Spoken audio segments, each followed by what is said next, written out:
Hello. Welcome to the Xirtus.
So I think the reason why Germans like 80s music is because Germany collapsed in the 80s. And a lot of people think that it was like the best thing ever is 1991 and East Germany collapsed, right? Which is a lie. And the East Germany, which is a lie. Yeah, it's just a lie. East Germany didn't collapse at all. Angela Merkel is, a psychopath. It's like Rome fell, right? Yeah. Angela Merkel is like Germany in the 90s was a merger, right? And they merged the DDR, the communist East Germany, East Berlin, into West Germany, and it sucked for East Germany on every level. The mark was worth 2-1, so they lost half their money, and it's still cheaper to live in the DDR because they don't pay them properly ever. But you look at Germany in the 80s, West Germany, and they're just as bad as California now, or Minnesota. They had half their head shaved, the other half painted pink and blue. They had piercings everywhere. They were just getting sucked into magnets and dying from the pain. The cars were starting to get worse and worse. That's why Korean and Asian cars, I don't buy a German car. I wouldn't be caught dead buying a German car. Jewish people driving German cars, it's the opposite of FUBU. You have to be Jewish to even think about buying a German car. It's ridiculous. Why would you ever put yourself in one of those death machines? Have you seen the Chinese cars with perfect suspension? So let me show you this clip. This will make you never want to buy a German car again. Let me see if I can find the clip here. The German. Oh, is this it? This is it. This clip is so okay. Watch this car. You see this car, right? So this car is just going across speed bumps, right? You can't tell because it's moving perfectly. This is this new Chinese car, and it just now here's a German car, BMW. Boom, boom, boom, boom, boom, boom, boom, boom. It's a piece of shit. It's complete crap. Boom, boom, boom, boom, boom, boom, boom. Would you really? How stupid would you have to be? How you know what I mean to buy one of those? Isn't this every car right now, though? This is just every single car aside from that Chinese car. Are you listening? That's kind of my point. That's kind of this is what's so depressing. And so the DDR, they stole it, they couped it. The West Germans, Angela Merkel, this psychopath I was talking about, she's born in Hamburg, which is a West German place, but her family immigrated to communist East Berlin. Like you do? Who the hell does that? Who leaves West Germany with all of the popcorn and the Coca-Cola and then the Elvis records? Who goes away from that? Because that's the thing. West Germany was this propaganda piece for the rest of Europe where you have American Wonder Bread and all this crap, and it was just because we conquered it. We raped and pillaged and murdered all of these innocent women and children. And we just put American bases, Rammstein, all over. Germany was it's disgusting, really, when you see if you talk to my mom, she will tell you that that Ronald Reagan is the reason why you take down Gorbachev. You take down this wall. No, I heard it was the little girl that wrote the letter. It was David Hasselhoff, actually. And if you ask the DDR, it was Hasselhoff for sure, right? Like, I think I'm one of the few people that thinks it was Gandhi. I don't know. What's funny too is like when you try to explain to someone where you're from, you know what I mean? Like, what's the first thing, like California, and they're like, okay, and you're like, Baywatch, and they're like, yeah, I saw David Hasselhoff every time.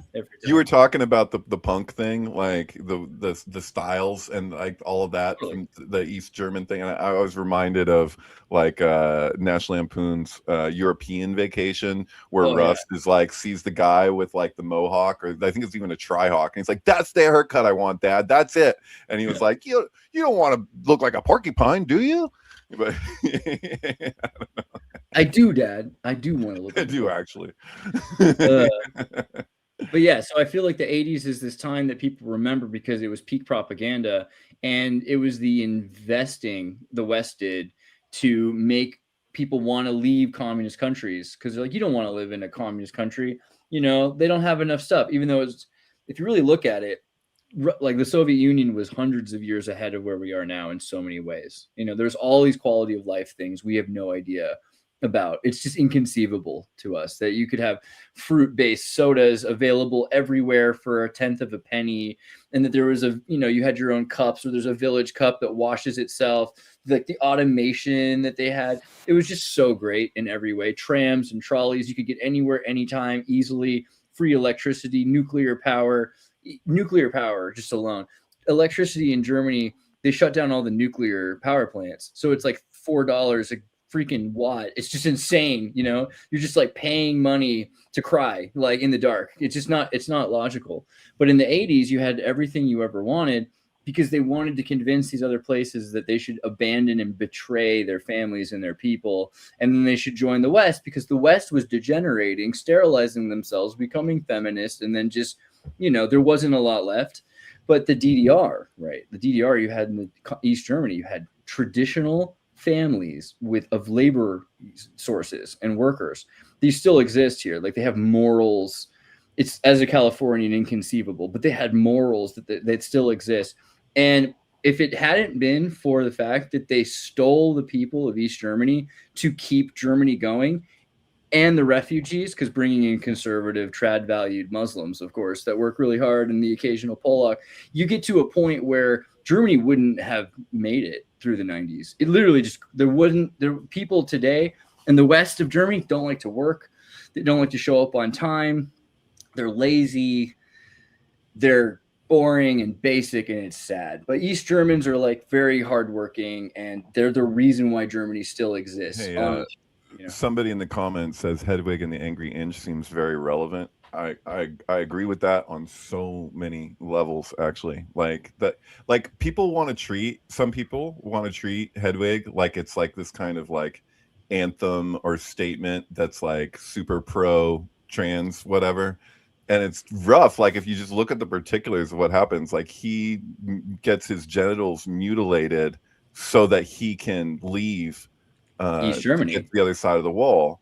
And it's like it's a horrible thing for him. He's like, this is what I have to work with. It's just like, oh, it's so yeah, tragic. he's and the whole thing is about East Germans being assaulted on a spiritual and even sexual level by the Americans their entire lives, starting with this little boy being molested by the American general infantryman who was dating allegedly his mother, right? She was probably being exploited and used by this guy because he wanted to molest this boy, right? And then from there, his life just gets worse and worse and worse until he becomes a she, because that's all he has left to be. I'm not sure if it's an intentional symbolism, like the degree, because Hedwig becomes a star is better than a she. That's true. Yeah, the movie is filled with symbolism, obviously. Like, even like if you look at some of the particulars, like, and I have a theory, and I don't know, like ultimately, but if you look at Wilhelm Reich's The Mass Psychology of Fascism, and he makes this argument that the symbol of the SS is subliminally two people spooning, and that the swastika is them having sex, and that there's psychosexual symbolism embedded throughout all the Nazi stuff. And so if you watch Hedwig and the Angry Inch, and you'll see like the thing with the spooning, and then they're like in bed, it's like it's and the way that they shoot it, I can't articulate to do it justice, but if you watch the movie, if you know it, you know what I'm talking about.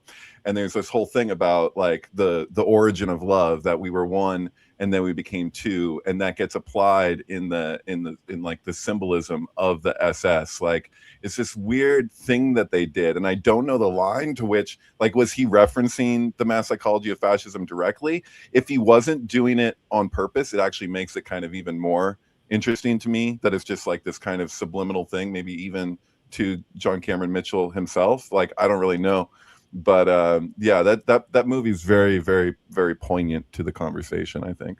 And it wasn't just any two people spooning. It's Hitler and his mom, I believe, right? Yeah.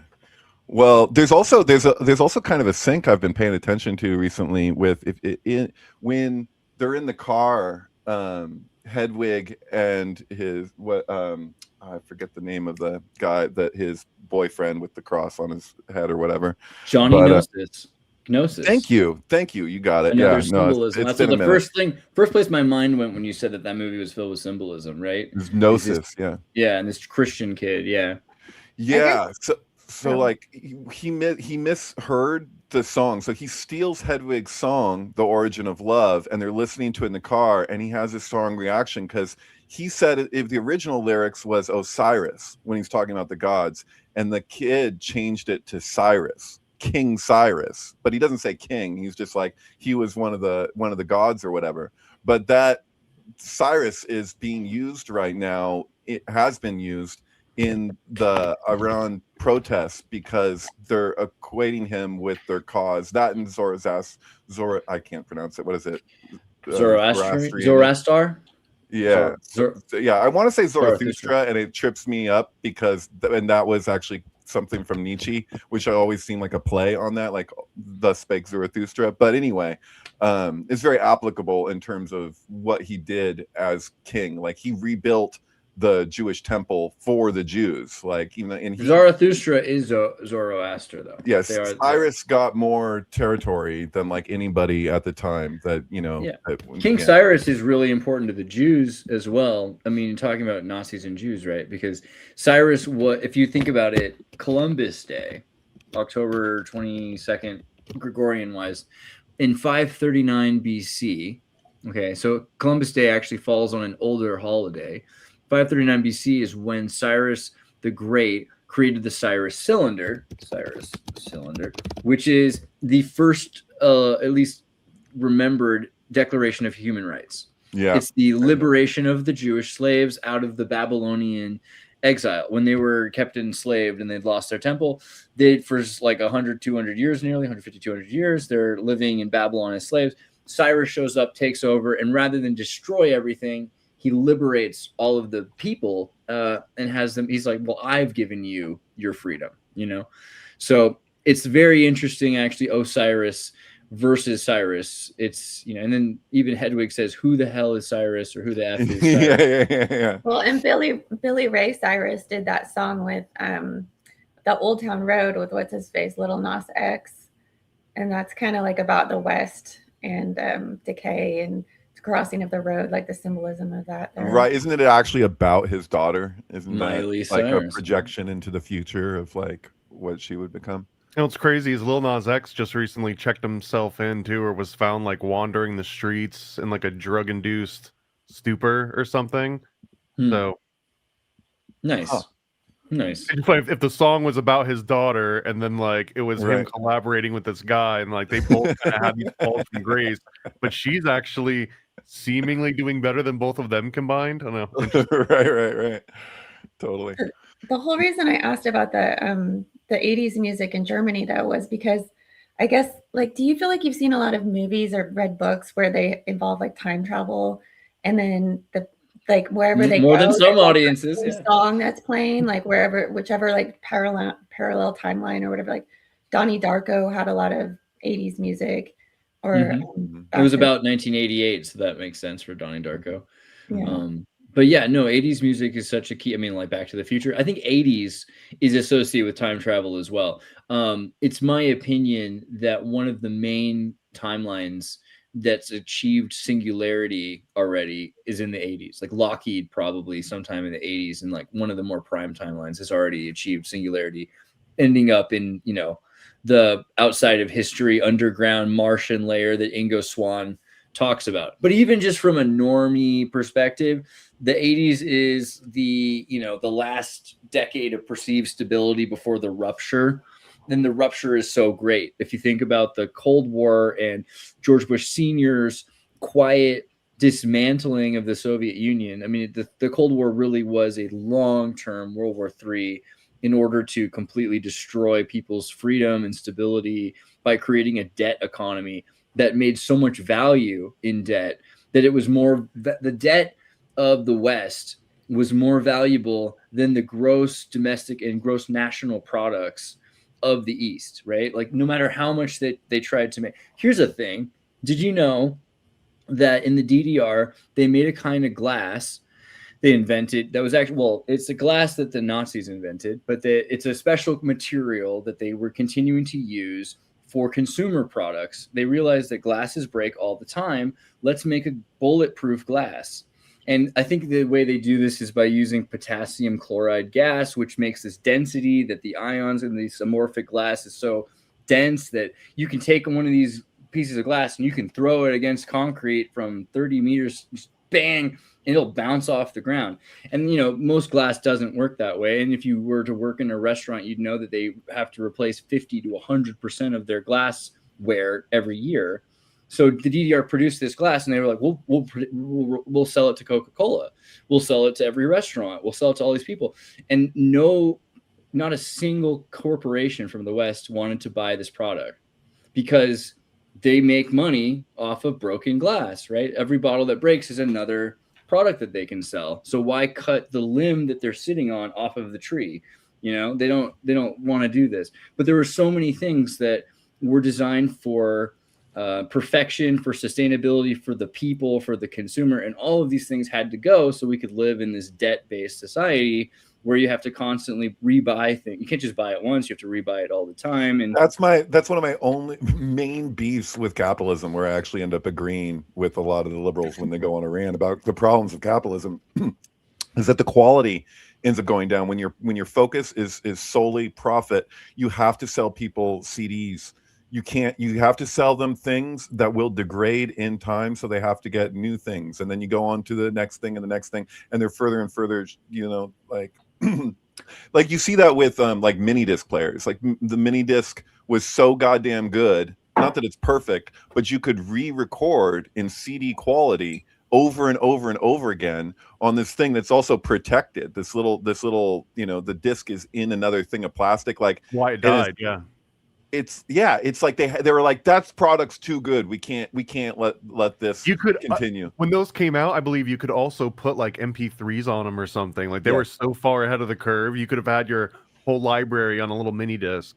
Yeah, not only that, you could if the microphone, you could hook up to it. You could hook up a microphone to the nice mini disc player and record like the best quality sound. Like if you wanted to record a concert or birds or something, you know what I mean? You're like, for sampling purposes, it was just like ideal. And then you're like, oh, that didn't work. Let's re-record it, and you can record on it over and over and over again on the same thing. Like you can't even do that with it. Also, the overhead for one of those versus just stamping out a cheap piece of plastic that you don't care if it degrades in 2 years is leagues difference from the little mini disc that's got the certified little thing and the little metals. Like, you know, there's so many more moving parts. There's so it's sometimes it's just obvious when one of them is gonna win over the other one. Mm-hmm. Yeah, and the fun fact, first time I ever saw a mini disc player, it was an East German guy in 1994. So yeah, I mean they're all about the sustainability and the use. Somebody's got a question for you, Andreas. What type of disc were the moon tapes? Somebody here knows about the moon tapes. Oh, they weren't on discs actually. They were on tape. Yeah, they're on giant. Hence moon tapes. But yeah. They'll explain the thing because maybe they don't know. Well, so I mean they're in these giant yellow cases, but they're giant 10 8-inch or 12-inch tape reels. Extremely flammable. True. But I mean, yeah, but like the story. You can watch the video on my channel. Look up McMoon tapes on Xirtus. Damn good video on where they store these moon tapes at a McDonald's. So like it starts out with the McDonald's moon character, and then it's kind of weird. McDonald's and the moon, the golden arch and the moon. There's some what's kind of, I have another part of that story I don't think I mentioned before, but I'll bring up right now. So here's, by the way, Moffett Field, and we've all been to Moffett. Well, David for sure. We've been there for NASA's Uri night and these concert raves, in school they would bring us to Moffett Field. But there's a couple parties there, unreal actually, partying around the shuttle, and it was open and shit. It's ridiculous. Yeah. Anyway, it's pretty sweet. But so I remember going and trying to find the McDonald's to go into the McDonald's. I remember seeing it as a junior high or when I went as a kid, and I was like, I want to go in there. And there was people in there, and I met this guy who was wearing a sarong, and he was telling me that they didn't have the technology anymore to look at the tapes. But I'm one of those hardware geeks and a pack rat and a hoarder who goes to the flea market all the time. And in Santa Cruz, you can find anything at the flea market, or at least you used to be able to. Yeah, you know what I mean? I have CED capacitance electronic discs from the 70s, 3D movies, projectors, you get for $12, because there are things from the 70s and there's new technology coming out of Silicon Valley and nobody cares. So I got involved with this project to try to fix the equipment to digitize the McMoon tapes. And you can check out the website from NASA on that, or watch the video. Hey, look, Keenan put the video up. God bless you, Keenan. God bless you. But okay, one thing I almost never remember to tell about that story is that on your way to Moffett Field, not a kilometer, half a mile from the entrance, is the Scientology center.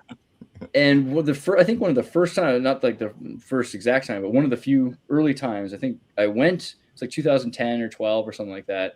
I went accidentally to the Scientology center and parking lot. And it's just really interesting to me, how close they are to NASA and how involved some of the Scientologists are with NASA, of course. There's you think of Scientology, you think of Hollywood, I think.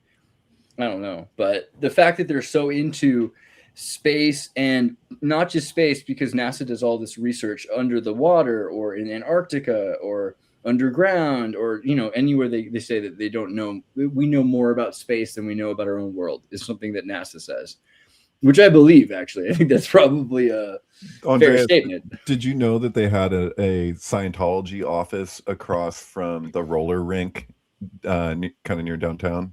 By the Hell's Angels place where the Locatelli the green dragon used to be. So there's there's some buildings that look totally inconspicuous, and there's a tiny sign that says Scientology and with directing. And so I went down a corridor and I knocked on the door. This is many years ago. I was in my 20s, and I walked in there and I said I was by myself and I was just curious, and I walked in there. I was where do I go after I've gone to clear? Because I heard that was something that Charles Manson had done. Where he walks in, he goes, "Where do I go after clear?" And I was I'm just joking. But no, and they didn't laugh at all, did they? They've got great senses of humor. No, she did. The woman lauged a bit, and she asked me if I did want to get tested. So they were just greatest. If you want to get tested, you can, Mm-hmm. But yeah, I didn't want to see how many midichlorians I had. I already kind of had the idea, but yeah. The thing is, go ahead.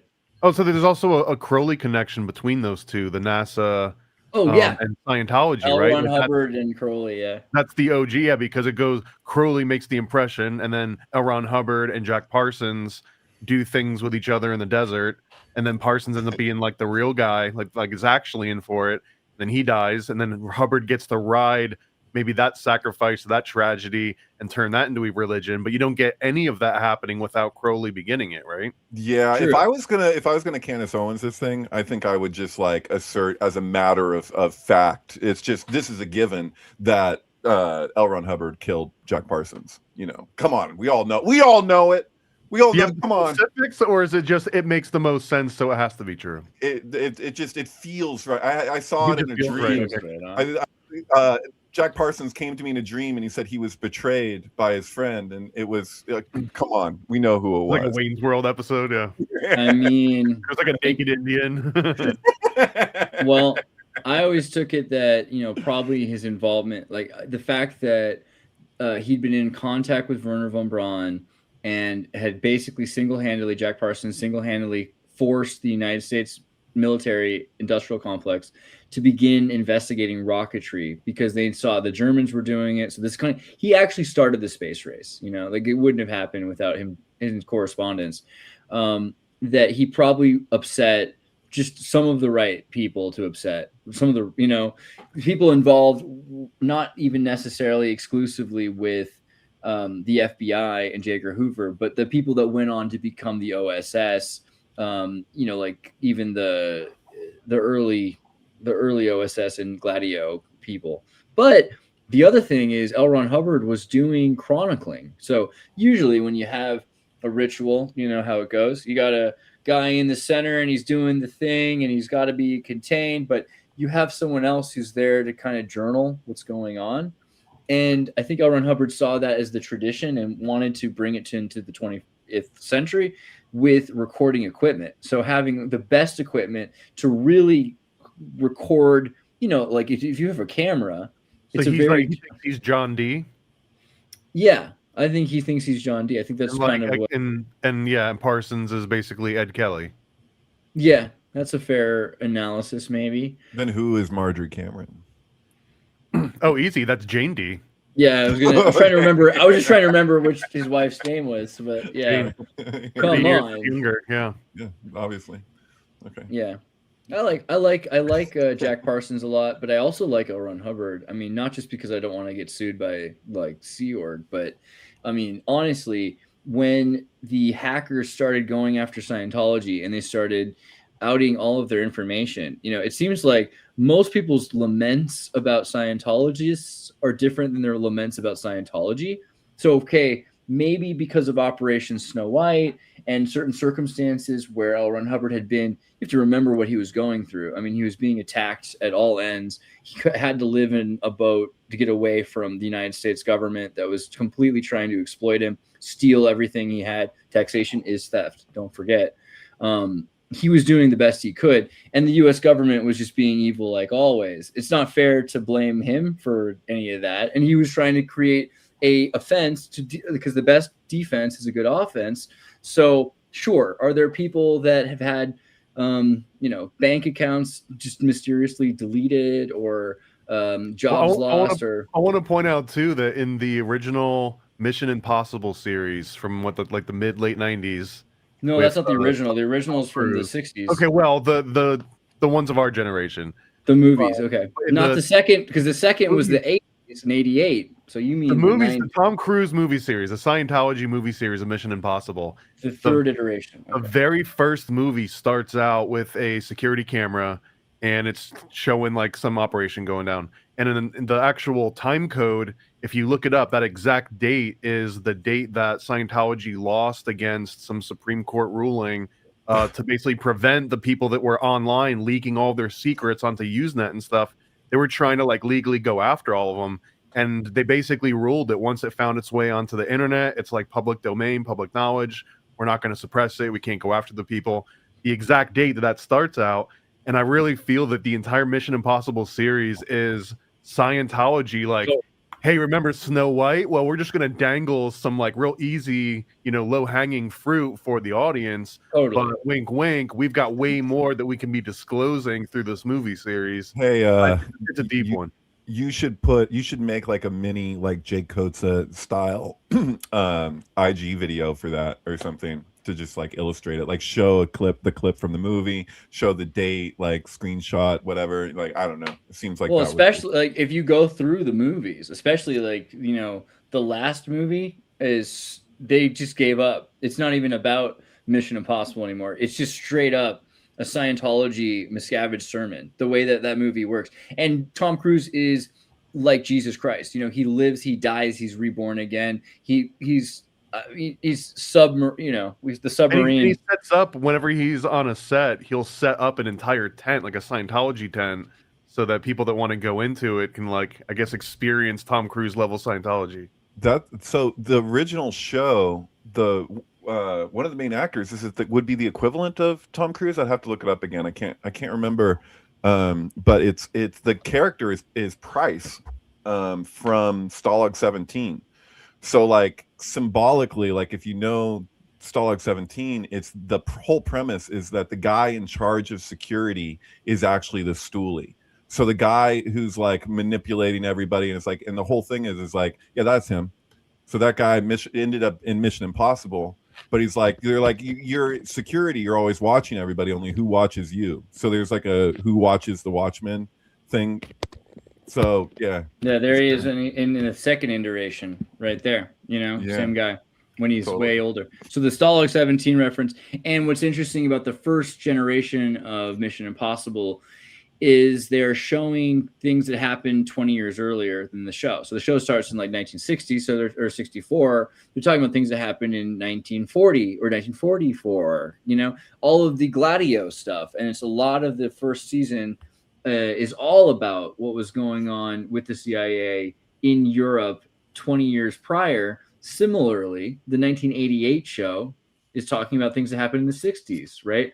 Which they have this guy, who I forget his name right now, but he's in Altered States, I think. Altered with States. William Hurt.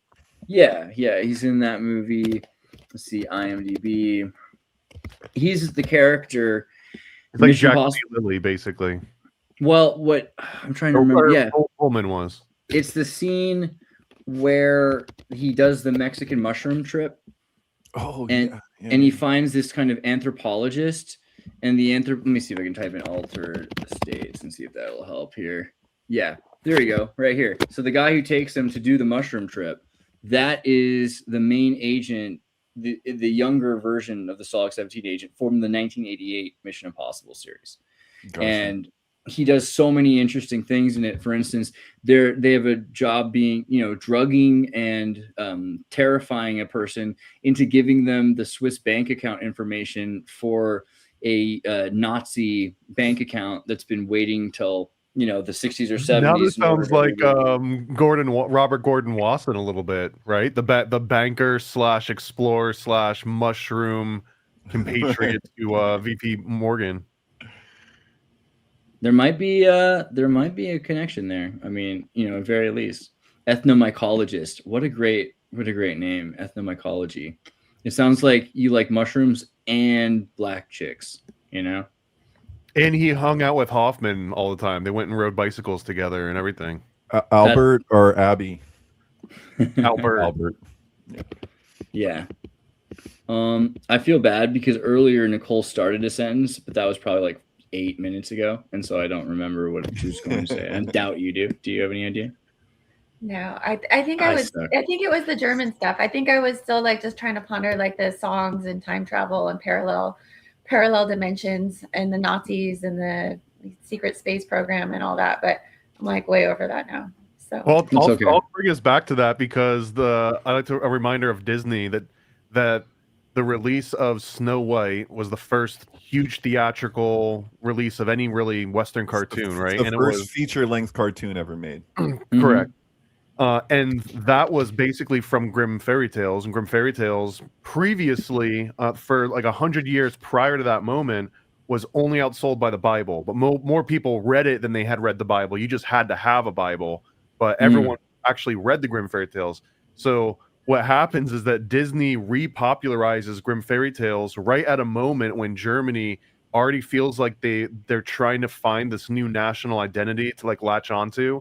And it was like perfect. It was like a Western embrace of the superpowers are doing this thing. We're taking this eugenics thing that they started. We're going to get really good at it. They're glorifying our folklore across everyone. They love us. We can't go wrong. And they kind of like ran with the ball for a little bit too long that the Americans were there. But like ultimately Disney seems like he added a little extra momentum, maybe even unwittingly, to that entire movement. If there was no Snow White and if there was no like revigoration of Grimm Fairy Tales in the late 1930s, does any of that happen the same? Snow White is dark, dude, and you can see the grim in it. I mean, it is a grim fairy tale, but the like, I want you to cut out her heart and bring it to me in this box. Yeah. It's just like, really now. The basis of like all fairy tales in this Matrix are based on Grimm, like the Grim Reaper. It's all like death stories. And well, so, Thomas, were you saying that Snow White was the first Disney movie that was produced? First feature-length film of any animation. Of any animation ever. That goes back to all this like snow and how we always associate Disney with being on ice, or what's his face being cryogenically Frozen, Walt Disney Frozen. And the Disney whole, on like, ice. and the Cold War and the Nazis.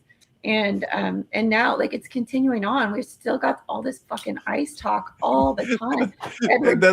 That's crazy, because what happened with Snow White, right, was that they wanted to do their like, you know, their cultural new version of Snow White, and it was like, you know, she's called Snow White because her skin is so, it's like literally the name of the first feature-length cartoon is directly related to the white skin. It's like it's true. It's just a fact. I mean, facts aren't racist. People are. So I'm just saying, like, you know, like, oh man. Do you think there's anything symbolic about like the whole NSA leak being from Edward Snowden? Yeah, Snowden. And also, I think, like, yeah, I know. I say it in Sorry Cassandra. I had like a Joseph Gordon-Levitt doing a performance with Lady Gaga where "Baby It's Cold Outside," and I just like came in with like "snowed in," you know, like, you know, yeah. At the very least, it's a good mnemonic device. Right, and snow comes before the Cold War, I think, is another thing. We're always being told that there's world wars emerging, but you know, the writing on the wall is in isolation period. We're seeing, you know, every kind of manufactured consumer good raising in price exorbitantly. Computers and everything are going to become so beyond affordable that you'll have to use a cloud to even access them, right? You're going to get to a point where all you have is your TV set, and it's going to be connected to a server somewhere in order your to cyber deck. Just call it a cyber deck. Yeah. Hey, Andreas has a music video that he made many years ago of you're as cold as ice. This is cold as ice. You're willing to sacrifice our love. Which is so like he's funny the too. penguin with the giant ice cube. Like, I'm glad you've seen that. I forgot that you've seen that. Yeah, and what's the band that sings that? It's Foreigner. So you got a Foreigner. Thank you. I feel like the sync thing with ice is just like so loaded. It's so, like, you can kind of because ice is like represents the subconscious, right? With the Freud's iceberg, and so much of the sync is like accessing our subconscious. This is a weird cartoon, by the way. Have you guys ever watched the whole Three Caballeros? Do you know about this? Like, the Three Caballeros is a very strange cartoon, and it's not just strange in terms of content, but of production, because during World War II, it's made in 43 to 45, 42 to 45 sometime. It comes out really kind of at the end of the war, but Walt Disney brought his animators down to South America during World War II, and they went on an expedition through Brazil and Argentina and places where, you know, there are still Nazis today. I mean, like, there were definitely Nazis then, and interacting with them, and just the idea that they were there just to learn about penguins to make a cartoon never completely satisfied my imagination. I imagined that Walt Disney was doing some sort of incredible adventurous work for the FBI or the OSS at the time, interacting with whatever, you know, hardline Germany supporters that there were in Argentina and South America at the time, while making this cartoon that was kind of showing people what South America was like. Well, there was declassified documents that he was a special agent in charge for the FBI, but it was more of like a McCarthyist approach. It might have been directly or at least adjacent to this, but that Walt Disney was convinced that he himself was kidnapped as a child and that he belonged to royal blood. And the FBI found this out, and they crafted a story, and they said, Walt, you're right. We found your family, your royal blood, you're like some Spanish royalty, and we'll give you more information if you help us out with this other thing. And that other thing was just becoming a special agent in charge, and he was supposed to report any like non-American activities in the animation industry, since he was the head of the animation industry. But I assume that his association and that like special agent in charge title folded directly into this Three Caballeros, because I believe that that designation happened before that trip.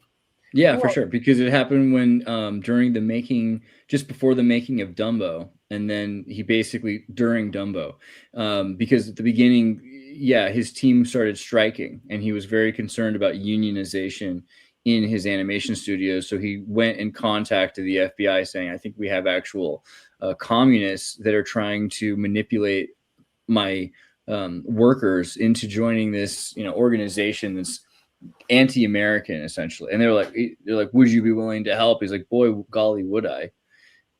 But then you can watch He did it in the Mickey voice. Oh yeah. But there's a movie, The Moon Dusters, I think. Moon, is that right? You know what I'm talking about? Moon Dusters, Disney, I think that's right. Let me see if that's right. No, Pixie Dust, that's not right. Moon something, 1950.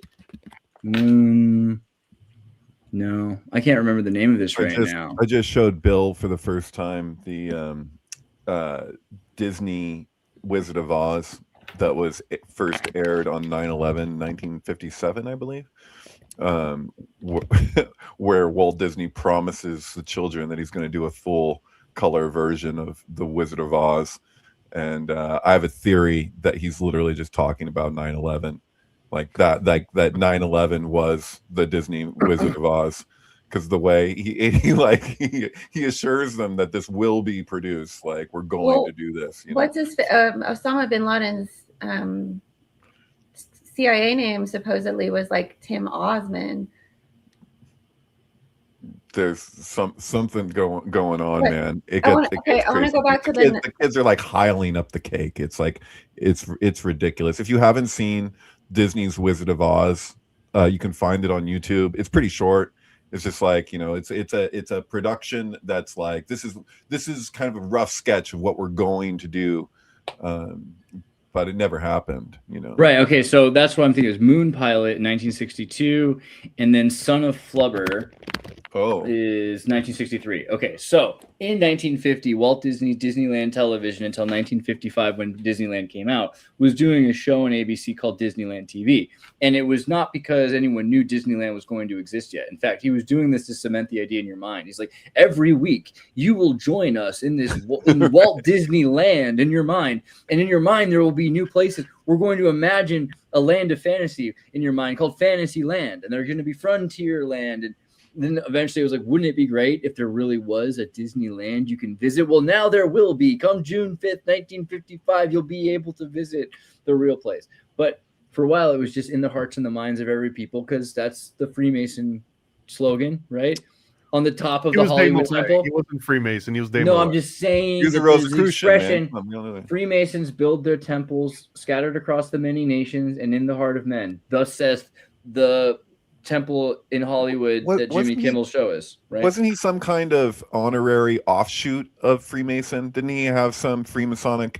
Walt had some Freemasonic. That's kind of what Paranoid's insinuating, was that we only have evidence that he was a Demolay, but I think he was a Rosicrucian as well. I think he was absolutely a Rosicrucian. I personally think that he got enough out of Demolay that he realized, I don't need to go through the rest of the Masonic degrees. Like, I'm good. Like, I've got this covered. Which a lot of people it happens to. And that's usually, if they end up joining Masons anyways, then they'll just get honorary degrees bestowed upon them. Is that what Obama had? Okay, so here's the Jimmy Kimmel show, in Hollywood, Jimmy Kimmel Live, right? And it's in the Freemason building. And it says on the top of the building, you can walk down Hollywood Boulevard and see it, Freemasonry, you see that? Can you read that? Freemasonry builds its temples among the nations, and in the hearts of men, right? That's the thing. So Walt Disney literally did such a thing, whether or not, he was a Mason at sight or, a Rosicrucian and just already had the skills. That's really what Disneyland is. He did that with Fantasia too, because if you look at Fantasia, it starts and it's the origin of so many other themes that you'll see repeated, even like the same characters repeated in the movies that come. So like one of my ideas is that Fantasia is his way of creating the actual Disney universe so that it exists as an objective You thing. know, that speech at the beginning of Fantasia that Walt gives where he's explaining how to relate to what you're about to see, and he's like, he's speaking to the imagination, the value of the imagination, whatever. It reads just like Golden Dawn material in terms of like memorization and visualization, and like how like they have all these practices. Not that it's exclusive to the Golden Dawn. You see that with the BOTA and Freemasonry, all of that. But it's that everything he says there is like the foundation of so much occultism. It's just like, and he must have written that, right? Like that is Walt's thing, right? Like that whole I think the OG Disney movies that he actually had his hand in are far more occult than any of the ones that came once he starts losing connection and focusing more on the theme parks and then eventually dies. Like from those moments on, you can actually see the occultism being like slowly siphoned out and then artificially try to be reconstructed, right? It's like People say that Jodorowsky's Dune is like the greatest movie never made, but probably that Salvador Dali Walt Disney movie is the greatest movie never made. Destino, yeah. What about going back to like the Nazis and the penguins and the South America and stuff? Like, what do you guys think about the first Pfizer vaccine recipient wearing a penguin shirt when she received it? I mean, because the vaccine was open source. We all recommend it's a Linux vaccine. Oh yeah, sorry. And then Fauci wearing a penguin mask when he was on stage. Yeah. So you saw earlier today the penguin that they said, right, on Washington, on the White House Twitter. I think if I go down, I'll find it here somewhere. They just had a video that went up. Yeah. Here it is. There's literally a man walking. The mainstream media made us sick. Choose the healthier path. And there's a penguin walking with a man in a suit, like a penguin suit, like across Greenland. And there was another one earlier I saw. Here it is. Yeah. That one. Embrace the penguin. Yeah, you saw that, right? Right. Now there was only one set of footprints. That's when the penguin was carrying you. I think it has to do with Linux to some degree, because like it's also interesting that simultaneous to this, Windows is shutting itself down. Windows is just doing everything it can to destroy itself, and it's hard to believe that it's not on purpose. Like, how can one possibly? It feels like when General Motors dismantled the trolleys in Los Angeles in Toontown. It's just such a concerted evil. And, and you look at the logo for Windows and it's a swastika. It's a tab of acid. You think it's a swastika? Now it is. Now it's a tab of acid. But if you really think about it, it's, it was it's a swastika. It's a well, let's not demonize too much, right? This is a Gamadian, which is also one of the only shapes that interacting with energy itself causes motion, and I am not complaining. I am how many squares traditionally follow the what I see as a tab of acid? What about the penguins? 42. Though? Just that's 42 little squares right there. Wow, the meaning of life. That's good. That's pretty cool. Mm-hmm. What did you just say? Sorry. The penguins. Yeah. What about the penguins? How do they relate? Because penguins are the symbol for Linux. The mascot for the free operating system Linux is Tux. Tux is the name of the penguin that represents the Linux kernel. And, if you really think about it, I was just thinking about this yesterday. Linux is not a new idea. It's the continuation of the old ways, the alt-right. Because originally you had Bell and IBM, right? CTC was Central Tabulating Company that made cash registers in the Old West, and then they started doing census machines, and all these businesses and corporations and states like Russia and the Kingdom of England, they needed to have census machines. So CTC, Central Tabulating Company, changed their name to International Business Machines. And they made these machines, and they needed some company that could do telecommunications, was, obviously the biggest company that could do computer technology. So Bell Labs, right? Bell created Unix, and Unix was the operating system of choice for decades, literally for decades, from the 60s until the 80s. And why did Unix stop being the operating system of choice? Not because it was bad. It was because the antitrust case in 1984 broke up Bell, the biggest company. It was the first antitrust case to destroy a monopoly in America. And they split up Bell into all of these companies, Singular or AT&T and SBC, all these, Comcast, I think all these companies today, they're all little baby bells that came out of the big black bell, right? Like the Glockenspiel, the black bell that was the Bell Labs company. Even Palo Alto Research Company, even Xerox, right? Xerox was, they needed printers for Bell, so they created all this stuff. And IBM was a business machine company, not a software company. Yeah, so they were looking, we can't have, it's unclear who owns Unix or who owns which parts of Unix, so we could pay for it. So we need something else. And they get stuck with this freaking poker player, colorblind schmuck of a non-binary superstar, Bill Gates, right? Who shows up and says, I'll sell you a dirty operating system, DOS, right? The MS-DOS, Microsoft DOS, dirty operating system. And he didn't even have it at the time, but he just said, I'll get it for you. Just we're going to license it to you because, realistically, we'd rather own our software so we can improve it for you. Because if you own it, you can't, you'll have to take it over. So we'll just keep running our company. And IBM loved the idea because IBM doesn't want to own things outside of their purview. Even Intel, right? Intel started out as a fabrication company that the government wanted to fabricate IBM chips because IBM would invent these chips and couldn't fabricate them as well. That's all Intel's for. That's why Intel isn't very good at innovating. They're just good at making things as well as possible. So IBM thought, yeah, we're not going to own the software. We'll just use MS-DOS. And that's how DOS IBM clone computers happen. Simultaneously, people using Unix systems from the 70s were continuing to try to come up with solutions that eventually led to Linux. Linux became the sort of solution that you could continue on the Unix system, but by that point, an entire generation had grown up on MS-DOS. I mean, thank God for Commodore, but yeah, generally speaking, people were stuck on DOS, right? Sorry for the nerd rant, but the point was Linux comes out of that. Linux comes out of that, and that's where the penguin comes from because of Linus Torvalds, this Finnish guy, which is weird because penguins don't come from the Arctic. They come from Antarctica. I don't really understand why. Well, one other thing too, though, is that Microsoft was there was Linux, there was Microsoft, and there was basically Apple, Macintosh. That you had to pick from those, right? There was Solaris, there was Commodore. Yeah, but like Commodore outsold everybody. There was the Sinclair. The Sinclair was cool. Amiga, only Amiga makes it possible, Thomas. Only Amiga makes it happen. If you're getting into the tail end of the 90s, though, all that goes out the window, and then it truly is just like PC, Mac, and maybe Linux. But the difference is that you can't call anyone up on the phone if you've got Linux. You can call, if you've got Microsoft, you can call someone up on the phone, like an actual standardized business, multiple businesses, an entire like infrastructure for a normal user.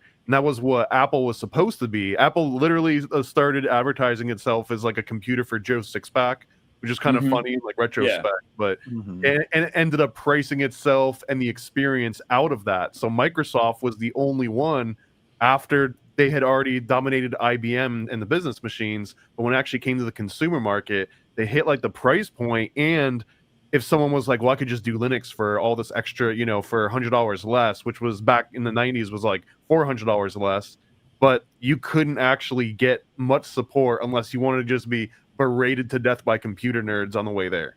Yeah. Fun fact about Apple, after they fired Steve Jobs and Steve Jobs started Next, and Apple stock went down to $2 so that he could force Apple to buy and sell themselves in the process to Next. And OS 10 came to OS X, right? When we think about Apple, what is the kernel that Apple uses? It's the BSD Unix kernel. So Apple is the direct successor to the military industrial complex's computer system.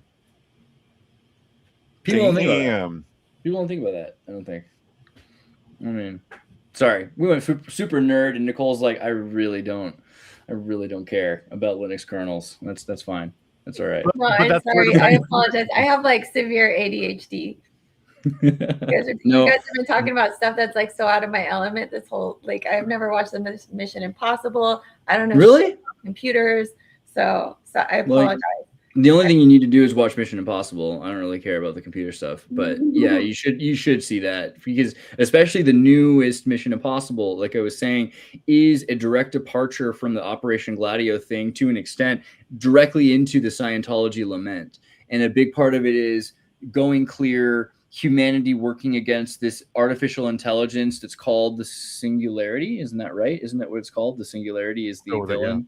The nemesis, and it's it's spread out across the world. A Russian submarine has a chunk of this like intelligence thing, and it's a genie in a bottle. Like, it's a chip that's a computer that has this like AI spirit in it, and if this spirit gets out there, it'll just destroy the world, because it'll take over the world. It's very much like a Skynet Terminator kind of concern, but super Scientology. You could just feel. What about Get Smart and Inspector Gadget? Those play in as well, right?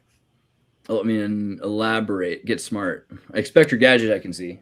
Well, Get Smart, because you were talking about the singularity, and I was thinking about the chaos. Like, they're always against chaos, and they have to have that dome come down so they can speak in private, so they can actually have an encrypted conversation. Like, it's a precursor to things that actually kind of exist, but in a wacky, humorous way. Because that one was a parody of James Bond, right? And James Bond, that was like the Q territory, where like maybe I don't know. I feel like Get Smart is as much Mission Impossible as it is James Bond with but I see it. Yeah, he's there's American, right? I see it. I got to rewatch it. It's actually been a long time since I've seen it. Well, I wasn't even thinking about the movie. I was thinking about the original, because it's the same guy who voices Inspector Gadget was Maxwell Smart, and then you had Agent 99. I've said this before, I'll say it again because it's funny, is that I never heard anyone else point this out before, that Inspector Gadget's sidekick is Penny, right? The little girl with the dog, and like Maxwell Smart's I shouldn't say she's a sidekick, she's another agent, she's Agent 99, and so you have 99 and Penny, get it? So like Penny's the 1%. I never caught that. That is great. That is really good.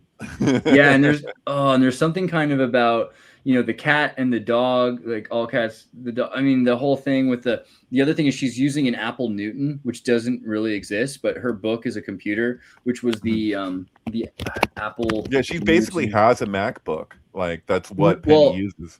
What she has is I'm trying to find.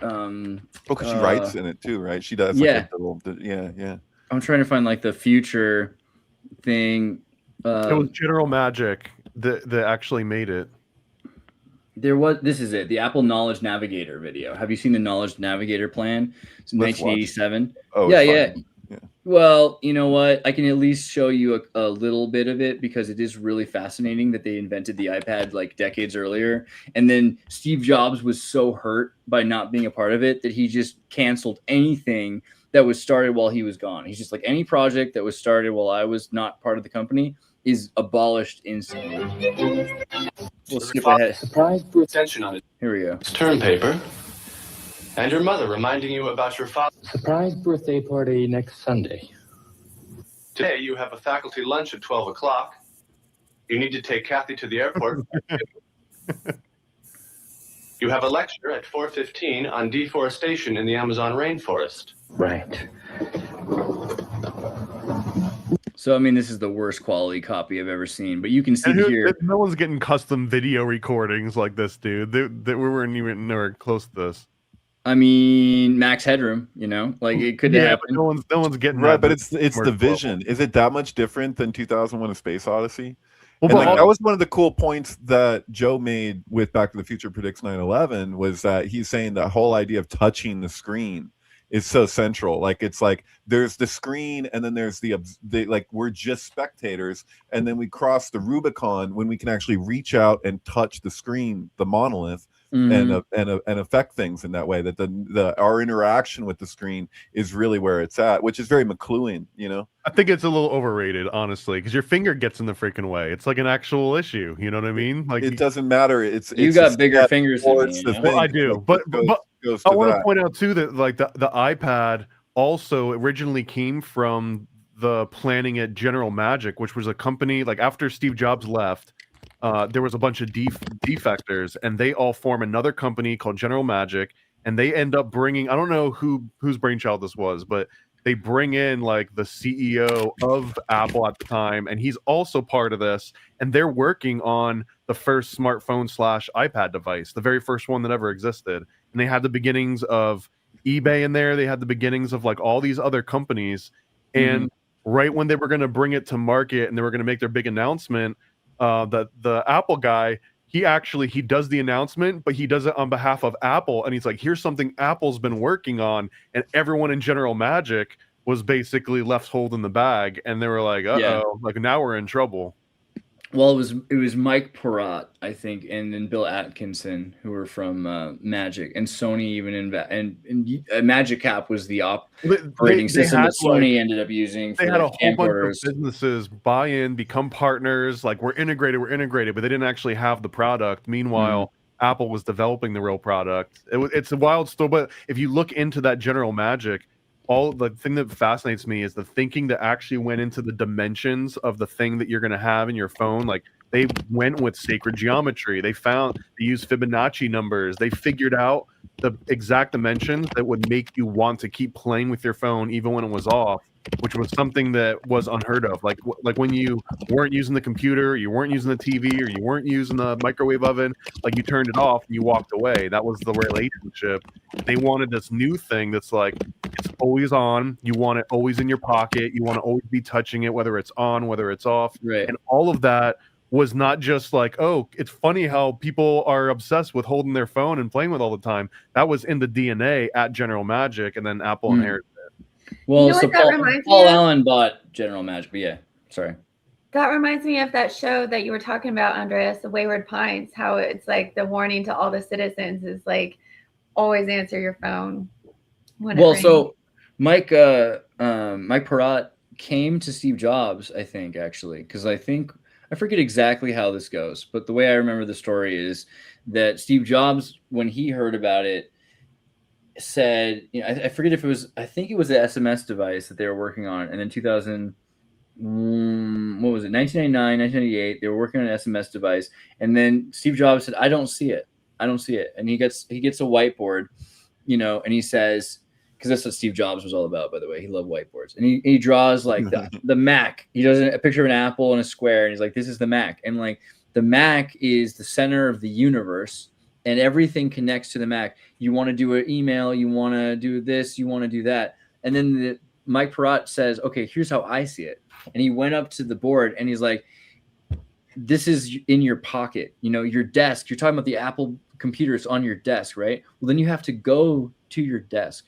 So this is in your pocket, and this connects to your Mac, and this connects to your wife and your daughter and your life. Wait. You're saying Mac and me?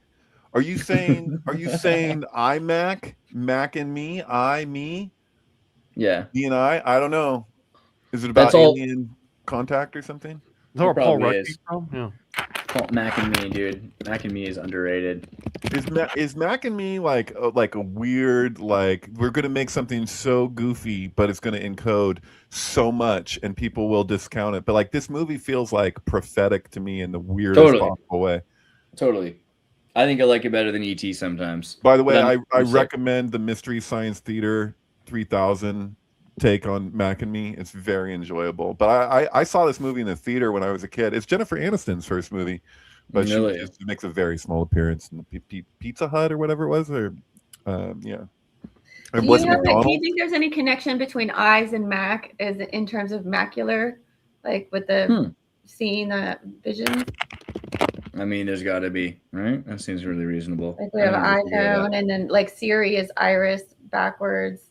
Oh yeah, totally. I could see it. Yeah, but anyway, that's why Mike Perrott did that. Steve Jobs didn't work with him, and then he goes and does the iPod, right? And then the iPhone. And I think it's because of that conversation where he's like, "Shoot, you're right." Like you don't want to have to go to your desk. And if you have the device in your pocket at all times or in your hand at all times, isn't that it's weird? Just like that much closer. It's hard to just keep doing this kind of thing, but it syncs. So like Invasion of the Body Snatchers there was these pods. There were like the whole pod thing, which reminds me of the Kleepo, like the shells or the husks, but like there's like the introduction of the iPod. I remember even at the time when it was like pod, and I was like watching like the original Invasion of the Body Snatchers, and I felt I don't know. And it's like this around the same time that those coffee pods came out, right? Where everybody started switching to pod coffee. I always think it was like something. And then there was like the Tide Pod craze. Yeah, like people were like ingesting Tide Pods, and like I don't know if it was one time, and you guys won't let me live it down. you swallow one Tide Pod, and suddenly that's all I am. I did a lot more than that. I built bridges, you know. I feel like Star Wars also just the beginning of Star Wars is the ejection of the pods, and they let one pod go as if it was an error, and you have to wonder like how expensive would it have been just to shoot that pod? Why did they let the droids escape in that pod? You know, I think about that sometimes, right? Oh, you're talking about A New Hope. It's funny because I was thinking, wasn't it a pod race? Yeah, true. But, yeah, okay. Pregnancy is a pea in the pod. Is that a saying? That's it's a term for pregnancy. There was like a maternity store also called Pea in the Pod. Oh, interesting. So earlier we mentioned Walt Disney, working for the OSS and everything, and it's interesting when you watch his early movies because they're all about space and about the future and how better the world will be, and he's usually using like Nazi scientists to tell you like, here's your friendly neighbor Werner von Braun, and here's your happy-go-lucky guy Eichmann. I don't know, it's crazy. He had this one where the our friend the atom, and it has this thing about like, here we're gonna make atomic radiation that you drink and you eat, and it's gonna heal you. Like we'll have radiation medicine, all because he didn't have the oil companies paying him to say that it was bad. Basically, didn't he recommend that we inject bleach at one point? I wouldn't be surprised. I don't know if he did. I wouldn't be surprised. I mean, honestly, the guy was wild. But I mean, I brought it up because of Moon Pilot, because it's an interesting thing to me after the 50s, because in the 40s he's working with the government. In the 50s he starts to get disillusioned, and then by 1960 he's like, where is my space program? Where is my moon base? Where is my Walt Disneyland, New Berlin, Aerodome City in Florida? All this stuff. He had these dreams early on. So he makes this movie Moon Pilot, which a lot of people haven't seen. Like a lot of people have seen a lot of Disney movies. I feel like this one's relatively underviewed. And I think it is because the government felt offended. It's straight up about the ineptitude of the government, how they are busy, corrupt, and confused, and scared and slow. And he's criticizing them for not being able to do their jobs that he wants them to do, right? And this is, I think, the beginning of the cynical period for Disney. Maybe not the complete beginning, but it's peak. This and then 63. They're always cynical. I don't know. I mean, the early 1950 Disneyland TV says we're going to space. The Nazis, we caught them, we redeemed them, and we hired them, and now we're going to go to space, and we're going to build a new world. It's going to be utopian and perfect. And then by 1960. He's criticizing the government for not doing what he said. He's like, this is how we're supposed to do it. You're not doing it. The only explanation is that you're either like failing at this or sabotaging it. And he does Moon Pilot in 62, and in 63 he does Son of Flubber. And Son of Flubber is also not available on Disney Plus.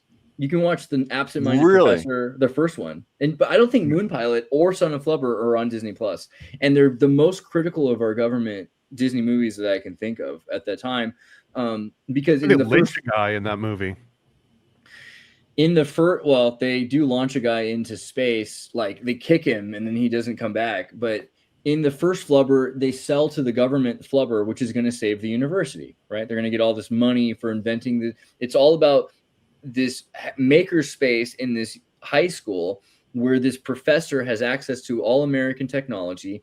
And because of that, he achieves the alchemical goal of producing 0-point energy. Flubber seems like this cute, kind of fun, gunky substance, but what it is 0-point energy that can produce more energy than it takes to run. It's like alchemy, and from energy like that, you could produce enough energy to turn lead into gold, or never need energy again. Right, but scarcity equals control and profit, so you just can't allow it, which ties back to the thing I was saying earlier about a valid criticism of capitalism. Not that this is exclusive to capitalism by any means, but this idea that that things are made in such a way, or manufactured in such a way to not last. Anything that would be free energy, like this is just basic shit. Like if somebody, anybody, anywhere comes up with any kind of like genuine free energy, what's going to happen to them?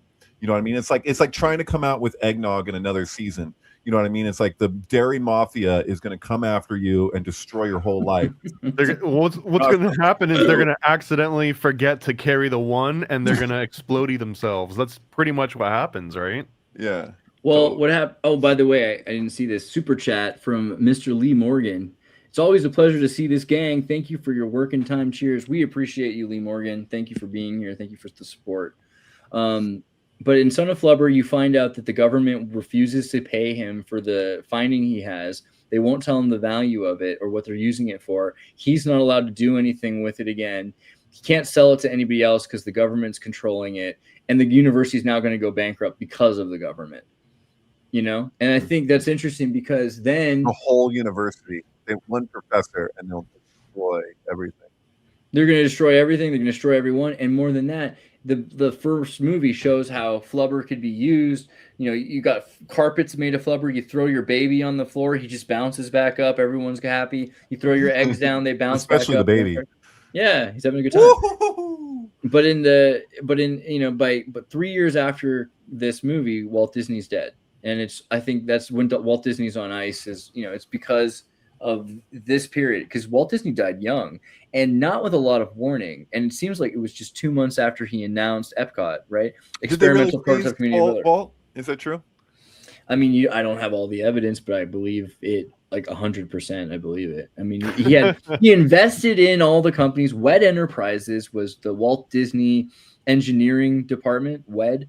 And Walt Engineering Department, and WED built and invested in cryogenics. And some people think, basically anyone I ever met who went to CalArts thinks that Walt Disney's frozen under CalArts in Los Angeles. And he used to bring that up all the time. Not underneath the Matterhorn. He's my opinion is that he's actually frozen in Missouri because they own basically the whole town where Walt Disney was growing up as a child. And it's just so obscure of a location and so safe, right, in terms of weather and power and et cetera.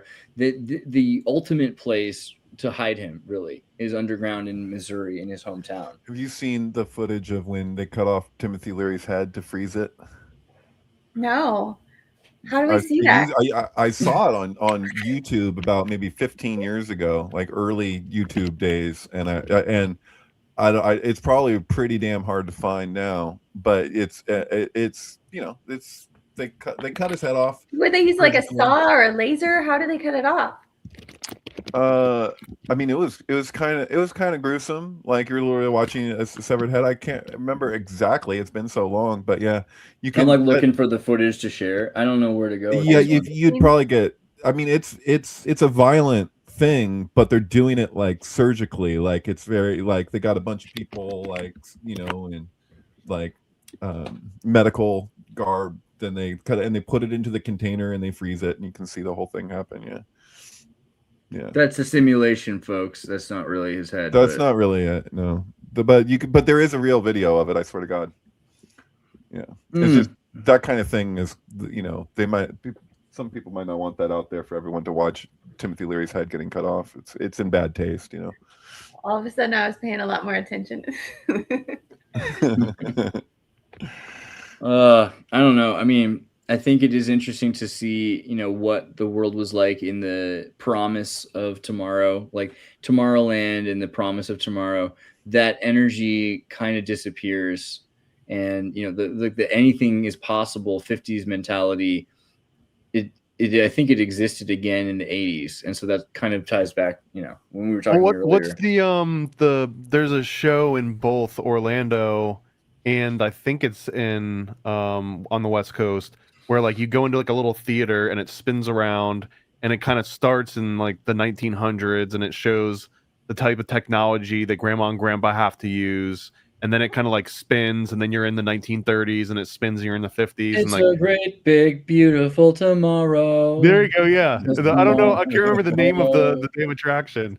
But at the end of that one, if you go to it now, they kind of have this weird version where Grandma ends up putting on like an Oculus Rift, and they kill aliens together with like the kids at Christmas or something, and then a robot comes out and takes the turkey out of the oven or something. The Carousel of Tomorrow, is that right? The That Carousel of sounds very Progress. correct. The Carousel of Progress. Carousel of Progress. There it is. There it What's is. crazy though is because I remember going to that in the 80s and then going to it again in like the 90s and then in the early 2000s and then in the 2020s recently. And this used to be a thing that was futuristic when it first was amazing. came out. It was great. Even though they kept trying to update it, even like with everyone doing VR, it's so crazy outdated because it's gotten worse and worse. There's still old animatronics that are like running the whole thing.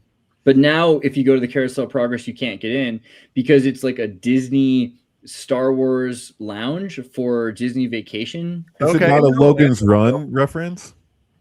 Carousel of Progress. Because Logan's Run and THX 1138 is like all over what was Tomorrowland. I don't know what it's like now, but well, Carousel wasn't part of the Logan's Run book. It's actually something that was invented for the film because they thought they needed a more theatrical way to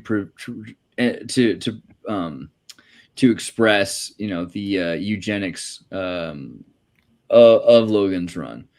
But, you know, also the same thing with the reference to Cats musical, right? Or well, to T.S. Eliot's Cats play, because Logan's Run is all about cats, or Cats, really, the musical is all about Logan's Run. You know that, right? Like the old man that they meet, he's mentioning all of T.S. Eliot's cats. He says Mr. Mistopheles and all these things. This is all before. He's talking about that the cat knows its name, but we can't. He's like, basically cats are communicating things that we aren't privy to. He's like, but the cat knows, but we can't. That's like a whole thing that guy emphasizes. Yeah. That's weird. Yeah, somebody in the comments here says Darth Vader let the pod get through. He built C-3PO. He ain't gonna do it. C-3PO is overtly the counter to the robot in Metropolis. So the robot in Metropolis is the female equivalent of C-3PO. Why is how is that relevant?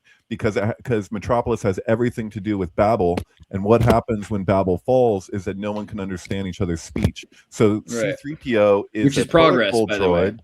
Yeah, he's a protocol droid to basically be the safeguard for if the tower falls, so to speak.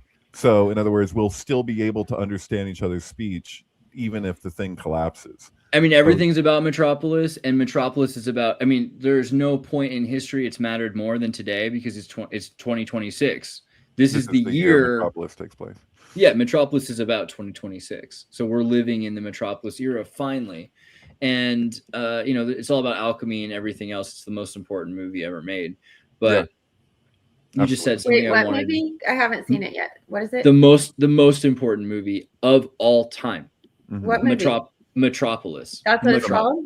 Metropolis, yeah. 1927, Fritz Lang. It is the most important movie of all time. 1926, actually, I believe. Well, it was made in 26, but it was released in 27, actually. Is that right? Okay. 1927, yeah. It came out, and it's based on Thea Harbrow's book was 1925, right? Right. So she made the novel. I have the novel because I'm a freaking snob and obsessed. I'm obsessed with this movie, by the way. This is the most direct articulation of the Zohar ever put to film. No question.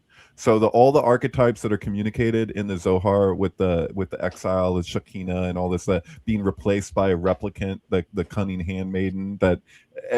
This movie is the Zohar. Like there is no greater example of that. You can find certain examples. The mediator between the head and the hand must exist, and it is the heart. The mediator must be the heart. It's so. Who else? I mean, how clear can you get about a Sephirah? There must be a mediator between the mind and the hands. So Dogville Malkuth? Is it and Hulk Mother are other examples of movies that take the Zohar and articulate it, but nothing comes as close to as Metropolis does, in my view. It's the craziest thing. It cost like 7 million marks to make in It was 1926. the most expensive film ever made at the time of its release, by They far. invented like 6 camera movements that never existed before it. They invented special effects that they continued to attempt to do until computer generated imagery. I mean, Blade Runner, I think, uses a number of techniques that were invented in Metropolis because they didn't have computers and they had to make millions of people walking in these dioramas, with like people taking trains and planes flying around. It's a insane movie. It's insane that they made right, this. And coincidentally, it also has a literal Moloch being fed people into its mouth. Mm-hmm. Yeah. And it's funny when you mention the carousel of progress and what you just said about Babylon, because, I remember, I think I said this the other day. I was talking to some leftist person in Germany, and they were talking about how great things were with diversity. And they're like, diversity is so great. We have so much progress. We have now a society where there are so many people that speak a different language. You can hear a different language everywhere you go. And I said, that doesn't sound like progress. That sounds like Babylon. The idea that no one can speak the same language, they all speak different languages, is actually a curse that God bestowed upon man. It's not like this great accomplishment that you've done. This is kind of like using Noah's pride flag, like using the rainbow that represents that God will punish you for being prideful. It's like a meta allegory or something, because it's like on one side of it, why were they building the tower in the first place? Because Babel wanted to make a name for itself. And this word that appears in the Hebrew, the Shem, appears shortly after in the Torah in relationship to Tetragrammaton, the first indication of like the enunciation of the name of God. And so like, but it speaks to fame, and so like to make a name for oneself. And so this is the reason why Lady Gaga's album is the Fame Monster, following the fame. So and the she Fame makes Monster, crazy Metropolis allegories with her aesthetic. Her name came from Metropolis, so by extension. So because she says it was her producer that came up with the name of Gaga, but the explanation is that it's a reference to Queen's Radio Gaga. Incidentally, she would play with the bassist for Queen on Born This Way, which came later. But the fact is if you look at the music video for Radio Gaga from Queen, it's like them being inserted into the film Metropolis. So they took footage, which is, public domain or whatever of Metropolis, and they inserted themselves into it. And so like that is the basis for it is right there at the beginning of Queen's Radio Gaga. And that's Lady Gaga, Radio Gaga, Metropolis, the Machines, the 10-hour clock. It's so brilliant. Yeah, and so the Gaga thing is because no one was able to understand each other's speech, so it's like goo goo gaga. We reverted back to like to children, and it was the idea was that we put the tower itself is language in the first place. That's why they can't understand each other's speech. That's why they wanted to make a name for themselves. It's all an allegory for language and math, and us basically reaching a crescendo in early development, where we basically became so single pointed that we could draw everything to a singularity, like without the technology necessarily. It's just like literally what language was. How the same thing you'll see in Sanskrit with Om, where you have this one primordial tone, which all is other this the greatest music video of all time? This it probably is the greatest music video of all time. He's literally rewinding time here. Well, because in Metropolis, when Friederson has to take over the role of one of the workers, the work it's a German movie from the 20s. Like back then, movies were surreal, very surrealist, because you wouldn't try to emulate reality with a movie yet. It was black and white, it was soundless, and the Fritz Lang was a colorblind, one-eyed man. He was literally as close to a movie camera as a man could be. You know what I mean? And so the idea of working all day, moving the arms of the clock all day, that's your job. That's because who knows exactly what work will be like in the future, but it's going to be essentially meaningless, right? You sit there. It's better than Fight Club. sitting there at your computer all day, just punching in numbers that eventually AI would replace. Just this sort of meaningless labor. And he's doing it like some sort of sexual, gay leather daddy. Oh, like he's just so good. He's like, I love doing this. It's like working out, It's the best movie. That's my pitch. Okay. Yeah. Hey, Will showed up. What's up, Will? How's it going? You said gay leather daddy and Will shows up? That's yeah. You didn't even say it 3 times and he showed up anyway. That sounds like you were avoiding saying it 3 times, David. Beetlejuice. Gay leather daddy. Gay leather daddy. Yeah. Are we living in reality? I might leave here soon. The Broncos are playing, but it's halftime now. It's true. I think Bill's going to watch it or is watching it. Yeah. He's definitely watching it. How about those Broncos? Yeah. I don't know. Did you have any thoughts? Like where are you going to go from here? We're talking about Metropolis, how it's the year of Metropolis. Have you been paying attention? You probably have.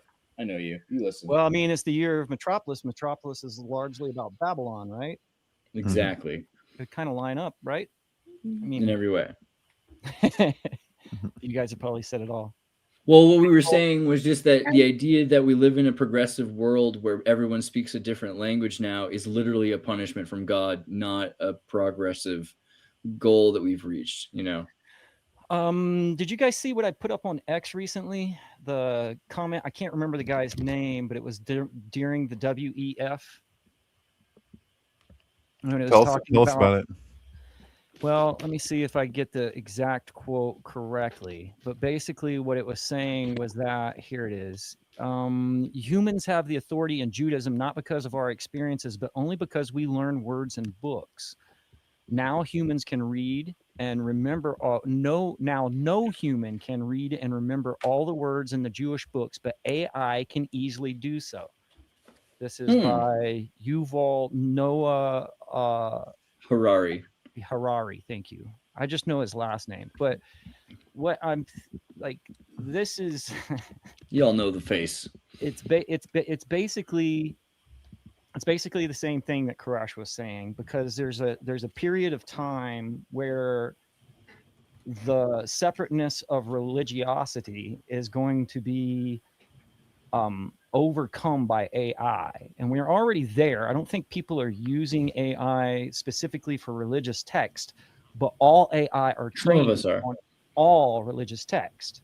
So using it to decode the problems that we're having through communication issues because of social media and everything, I think the AI is the main. I think AI is like the filter, right? Like, it's weird because according to Boltzmann's equations, if AI exists, it was already existing. If it was 100%, if it ever happened, I mean, if it is 100% now, then it was 100% before. Does that make sense? Well, what we have is a magnification of a principle that we've been dealing with since we call the fall, if we're talking about it in those terms. But yeah.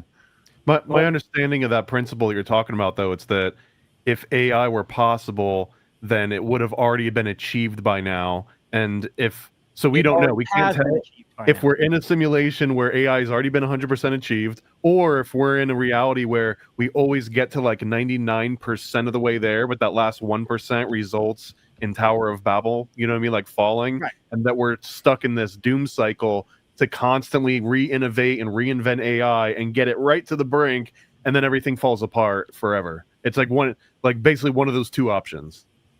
Well, that the replication can only get so close to the thing that it's replicating. Right. So that's like our destiny, is just to keep repeating that process again and again and again and get closer and closer. Fractal. It seems like a fractal enough situation to be in. The Kabbalistic argument for the value of that, which, like, I think it was actually the title of Birdman, right? Was the the value of ignorance. What was it? What's the actual title of Birdman? Sorry. The extended or. It's not and, it's or. It's Birdman or the or. Something. Thank you. Yeah, it's like Dr. Strangelove. It's got two titles basically. Yeah, what is it? Unexpected virtue of ignorance. Yeah, thank you. Because that's like a Kabbalistic concept that what our mistakes are in our troubleshooting is teaching the primordial organism itself, the larger organism that is humanity or whatever, that we develop a new senses, or any sense we develop out of a recognition that this is a real need, and that we only really register on the deeper level what that need is through our failings and what you could say our sin, because it's missing the mark. So every time we're missing the mark, it's actually like teaching something to the deeper organism of what is needed to develop. And so everything is working towards that, even all of our sacrifice and all of our failures. The feedback loop.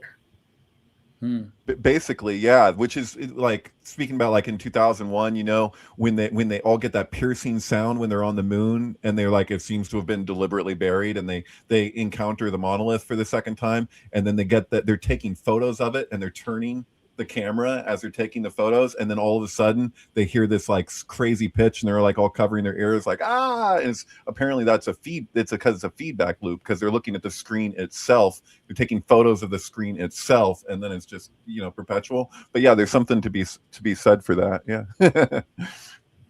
Don't you have a sync? Someone brought up Giorgio Moroder has an entire soundtrack for Metropolis. Don't you have the Lady Gaga sync only works with that version of Metropolis. It's the 80s version with Pat Benatar and all of that. Gosh. So yeah, I've experimented in every way conceivable, and it's actually I have it on my website, but the album starts when the pyramid at the beginning turns black. So there's like, in one of the opening shots of the film, you have this pyramid, and then it starts from the top with the black, and then it like comes down. That's when you start the album.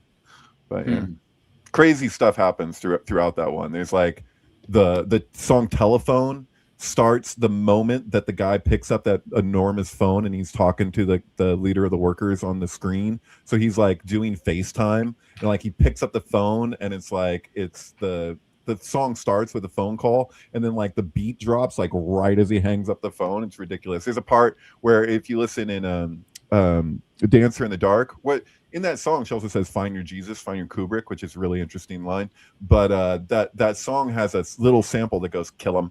It's just like, if you listen closely, you can hear it says kill him, and it's like kill him dead, like the Killing Joke or whatever. But the scene where that song plays the second time, there's like the you know the guy's names, I forget, but guy runs in and he's like, you're not the real Maria, and he sees that she's a replicant, and she responds with, in the subtitle says kill him, and it just happens to land like you can hear Lady Gaga going kill him at the same time as it says kill him on the screen. It's kind of a crazy deal, but yeah.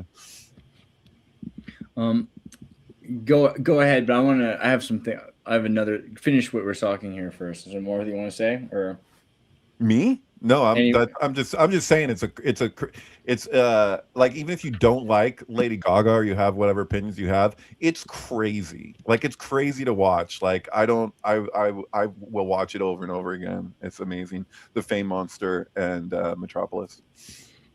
Yeah, I do love that one. I mean, honestly, the only thing is, like, I was always upset as a child because Metropolis had all these missing scenes. And I asked my dad, I was like, where are they?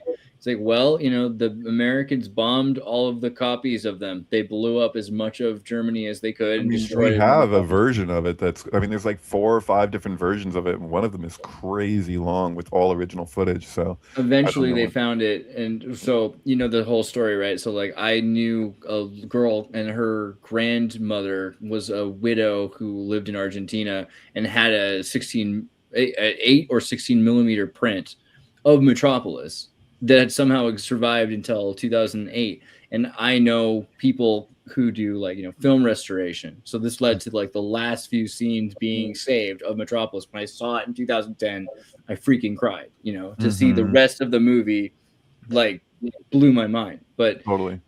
I forget why. So anyway, the point is, we're talking about Greenland now. That's it. I'm moving to that. We're going to green, Satan's color, occult symbolism, you know, association with the heart chakra. And then you had a post talking about Denmark's a prison. Did you want to bring this up, Anna Nicole Wordsmith? I think this is an interesting line of thought. I guess I was just exploring that, because all this talk about Greenland and, like, it's just weird shit with the ice And like, remember when the Pope blessed that giant ice ball that was from Greenland? Yeah. And like, I'm just still weirded out on like all of the snow and ice symbolism that's been in the media for, I think, pretty much since COVID. But like, yeah, going back to like the Minneapolis, there was 2 37-year-olds shot in the Twin Cities. And to yeah, I don't know. Do you guys have any and that's why symbolic? Greenland is Greenland, right? Is because it was like advertising against Iceland. So they named it Greenland and not ice. You know, like there's a relationship. Yeah, there's something deceptive about the color green, like Oz and the green screen that like so much of our like fake reality is projected on. Right. The green man is central to the golden bough as the archetype of the one who challenges the king and takes on the throne, marrying the king's daughter. And I feel like the actual penguin story reflects that pretty well. It's the same origin story as Osiris and Moses, right? The baby that like floats down the river and gets found. Like it's replicating that exact same storyline. Dude, that's kind of crazy actually, because the whole thing is that in that archetypal story, even Jesus is hid from Herod, right? And then like which kind of like that thematic thing. It's totally, you're absolutely right. He's sent down a river in a basket. His movie, by the way, I don't think that one is canon because they also revamped that in the new Penguin series, and in that case, he's a troublemaker that bounces around to like different locations. But the essential one is that he shows up as a baby in like a little carriage. Right. Yeah. That was a Penguin movie that had that. The Danny DeVito Batman Returns. Yeah. Was it Batman? Which is a great Sega CD game, by the way. I just found out. True. I don't know why I never played a good it. One. Absolutely. It's wild. Oh yeah, but green is also the color of Islam in so many ways, right? The Prophet Muhammad, peace be upon him, wore two green garments. Picture him real quick, can you? I'm just doing it. I'm doing Wikipedia it right just doesn't even care. What do you even want from me right now? Fatwapedia, you know, that's it right there. Pretty base. Wow, this is kind of cool. Like Wikipedia doing that is interesting. I'm interested. Edgy. Yeah, is that a good thing? Like, is that? I don't know what's happening. Yeah. I mean, wow. I don't know. But they also say that he dyed his hair red with henna. It's not. They won't admit that he was a Khazarian with red hair. I mean, they're baby steps, but I appreciate it. I don't know. The green is interesting for sure. The green man. Green. Okay, yeah, so, the mask. We brought up the mask for a second. Right. The mask. The Grinch. Well, the Green Man is like such a pagan symbol. We have a show actually on the show about the Green Man, right? Like the penguin's there with the Green Man though, because that's his whole. In the number 23, he suspects himself a book being written about him, and it's got that damn penguin on the front of it. You know what I mean? Oh, that's true. It did, didn't it? Wait, where is the book have a penguin on the front? It wasn't just like Penguin's Classics. It was like a weird, and even self-published, like just like a one book. Oh, that's weird. And Jim Carrey was in another Penguin movie too, right? Yes, he was in Mr. Popper's Penguins, because there's this weird connection between penguins and the number 23. Because Adam Sandler always puts the number 23 in his movie, and he always puts penguins in his movie. So, a penguin, he sees this phantom penguin just like Jim Carrey does. He knew it the whole time. He sees the penguin in the apartment with her, and he's like, "Oh, you." That's true. Ace Ventura. Pen words, like penguin starts with pen with like penal code or like penis. The penis mightier than the sword. Yes. Yeah. Which is a Joker line, right? I've been playing. I've been playing this game. Y'all ever play Surf's Up for PS2? Penguin? It was a Penguin movie, wasn't it?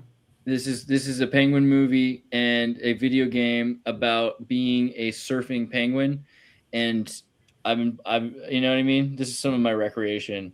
This looks like as up your alley as it gets for Andreas. It does look a little like Jet Moto, but yeah. Oh, it's so good though. I don't know. I mean, look at the green snowflakes you get. I don't know if that's sync or not, but I like it. I'm just saying, this makes me happy. Dude, he's scoring points like this. This is dope, dude. This is a really good side Tony Hawk, dude. I'm sorry to like rep games right now, but do this with your time. You know, I mean, it is, you'll not regret it. I'm sorry, but yeah, no, wait. Anything symbolic about them being flightless birds, and like they're generally known for coming from like the south. Mm-hmm. They're already at the south, so they don't need to fly south for the winter. No, but I mean, just like the south symbolically is kind of like a hell. And south is Gavora. So like when you're looking at the Kabbalistic tree and the directions are kind of counterintuitive, like or is it north? I think it's south. Never dig up. It might be actually be north hell. is Gavora. It might be Chesed is actually south, which is interesting because you're like the sweeter, bitter judgments, and it's like the way that we're treating ICE. Like it's kind of like, you know, for some people, ICE is getting rid of. It's as simple as ICE is getting rid of criminals. They're doing their job. Stay out of their way. And for other people, they're the Gestapo and they must be stopped at all costs. Whatever one's position happens to be, like just like looking at that synchronistically or objectively, like you can kind of see that like the dichotomy we're stuck within is like these two different extremes. I don't think we're stuck in the dichotomy. I think that is projected for us to pick a side on. Like it's like I think should all know that ICE is neither and that or the other. It's like something in between.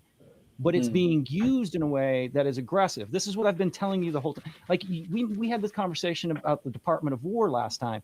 Now he has the Board of Peace. I mean, we're being constantly told that war is peace and that one thing is in two states and that we either have to pick the wrong state or the right state. But it's like all of this, like like there's a lot of talk on Twitter now about libtard states need to all be, this needs to happen to all of them. But that's not even how like the states run. Like, no, but it's interesting because blue. They're not, and there's no such thing as a libtard.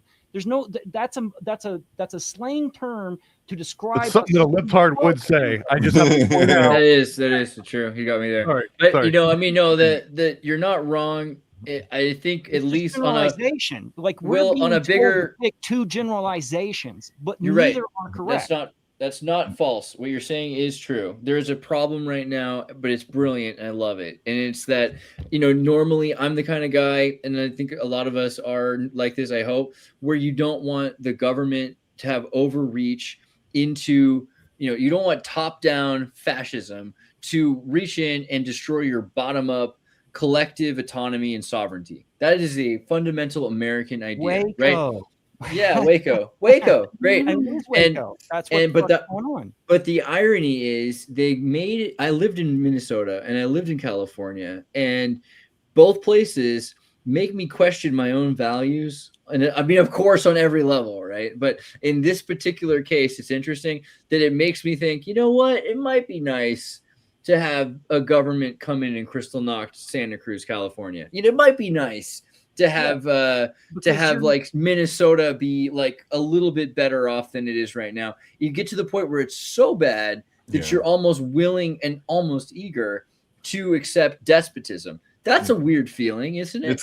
It's a pendulum issue. It's if you go so extreme to just say there are no borders anymore, and then it's like it reaches a point where you're like, dude, this is just gonna freaking break down society the way that we're setting this up, and then like not holding people it's what we do for fraud and saying that any exposure of fraud, if the people happen to be from this or that place, it's not like that this is just automatically racist. Like all of this stuff, all this rhetoric is really, I mean, I'm Captain Obvious here, man, but I look at like what Tim Walz is saying right now, and I'm like, dude, like, I'm not saying like he shouldn't have his freedom of speech or whatever. And but I'm not saying like, that he should be executed on public television. They're radicalizing the On Karens Fox. right now, and it's really not good. Like, Listen, and Alex also people Jones aren't being taught how to protest in any traditional sense of like how you technically, if you want to protest and be okay and not get hurt, how you're supposed to do it, you're dead weight.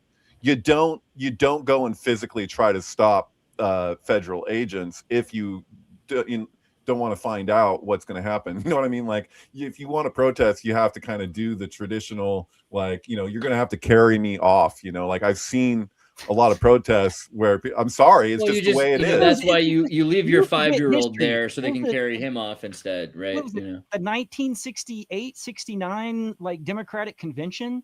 Yeah, Like the whole Yeah. world was watching. Selma, Bobby RFK, Selma, Abby Hoffman. fucking Selma. Like, what the fuck are we talking about here? Like, we've already been through these things. What has happened is that all the people who lived through those things are Yeah, we either haven't. They're dying dead. off Yeah. or they're retiring. And then we have a whole bunch of like numbskulls who know nothing about anything out of a book that's not from the internet. Mm-hmm. And we have forgotten like what it took to get to the places that we were when we were born. What were you trying to say, Nicole? Sorry. Oh, I was just saying we're in a loop. I was just like validating what Will's saying. Feedback loop. Yeah. Reiterate for sure. But I think it's interesting that if we allow this to repeat, it might. I mean, the amount of people that are experiencing the collapse of looking at what America does generally to other nations, we could say that there's despotism in Russia, or we need to go into Iraq because those poor people, they're under a corrupt government. You know, that's what we're doing to states now. We took the same approach to people that we could make seem foreign. You know, Iraqis didn't speak the same language, and media was so different. Now you kind of know, like, people in Iraq and in Russia like to watch the same movies as you. They listen to the same music as you. They're not that different than you. You can find out for yourself. They're all consuming American culture as the standard, which Babylon culture, which is directly related to the suppression of their own culture. So it's like this same as us, though. Our culture, right? You have to admit, it's a suppression of all natural cultures. The Babylon culture is a universal. I don't mean to sound like Bob Marley or Peter Tosh, but it is. It's Babylon. It's Babylon culture that's hitting everyone, and it's raping and sucking it's bleaching and just sucking the culture out of every place to make this thing. And it's also like a feedback loop where, you know, you make a video about Californians, and, you know, as a Californian, I watched these commercials in the 90s for Go-Gurt. And I look at the commercial, I'm like, what the hell is this? Like, there's these kids that don't look Californian because they're clearly from North Carolina, and they're wearing clothes that aren't Californian. They're clearly from the Midwest or like Japan. I don't know. And then they're on these scooters that we never had. Did you have a Razor scooter, David, when you were young? No. But you know what? People thought you did. And so they ended up buying them because they thought, hey, Californians love go-gurt and scooters. And then you know what happens? I see some cute girl from the Midwest or New York or something, and she's got the go-gurt and she's got the Razor scooter, and I want it. And now I'm wearing her clothes, and it's like, rad. It's a feedback loop, man. Sorry to complain. Yeah, even in Stranger Things, everybody in California seems to be on a scooter or a skateboard.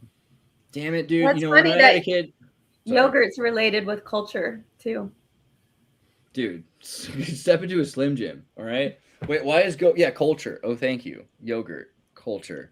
Oh, pudding. So the first thing that happens when I joined the call before we actually started recording today is Andreas says to me, hey, bombs away, you know, Fat Albert. He just makes a Fat Albert. And I just walked away from Bill before I got on the call, and for like 5 minutes we were joking about Bill Cosby. And he was saying, like, if you don't eat your meat, you can't have any pudding. But he was like, if you don't have your snap, you can't have any pudding. And he was like making a connection with that started because of Pink Floyd. Yeah. Earlier today, I was listening to Pink Floyd's "We Don't Need No Education." You're listening to that song, the exact song. So it's like the first thing when I get on the call, I just literally just like seconds ago had a conversation joking about Bill Cosby. I'll share it here. I was relaying a story about this one time where I got on one. I can't always do a perfect Bill Cosby impersonation, but at one point I just like found it and I wouldn't let it go for like 2 or 3 days.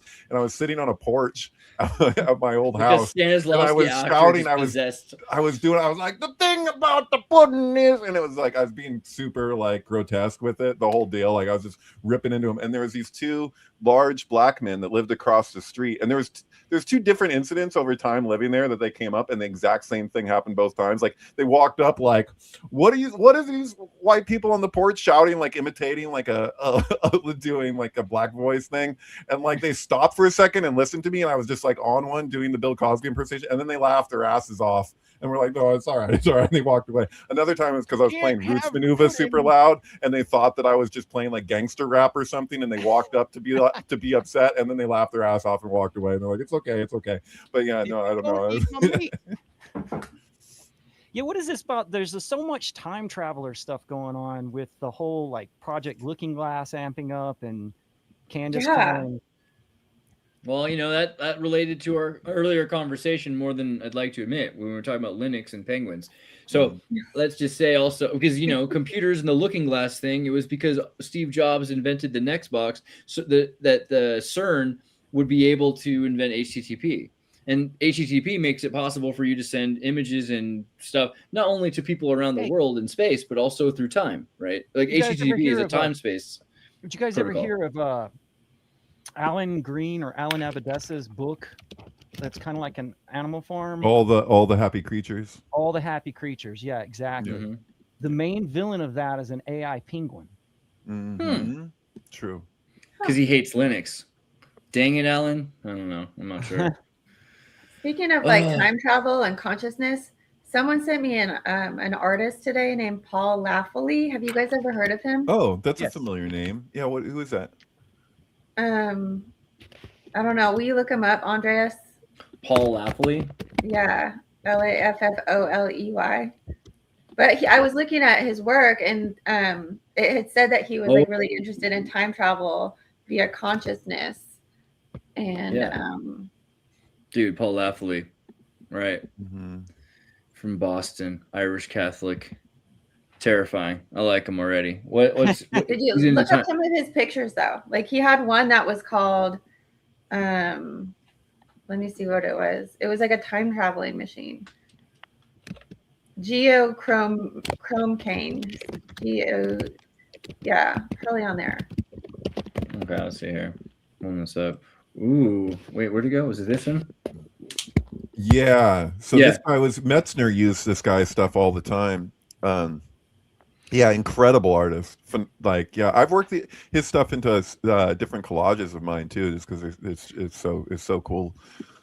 Yeah. Tim Berners-Lee, I was bringing up earlier. So he was the guy at CERN who had the Steve Jobs Next box who invented HTTP, essentially, which made it possible for World Wide Web. And in fact, there is a original CERN web internet experience you can do. Dude, look at more pictures, the paintings that guy did, dude. It's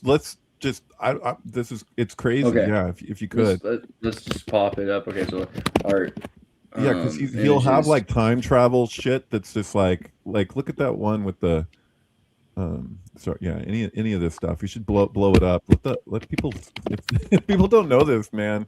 This guy's insane, dude. Yeah. I was like, oh, the name sounds familiar, but this is a phenomenal artist. The Alchemy of Breathing. But you gotta I don't know if we can get high res, but you want to zoom in for the details of some of this stuff. It's insane. Like, I don't know, man. It has very tech-like experience. It feels, between Aleister Crowley, Jodorowsky, Steve Jobs, it's an interesting set. Pretty good stuff. Kerchief gets in there too. Yeah. Rube Goldberg. Nice. Whoopi Goldberg too. The tower here. We'll pull up a few more here. Let's go. Is that Babel? Alchemy of Breathing, Synthesis, Thesis, Antithesis, Anathor. Homage to Heraclitus.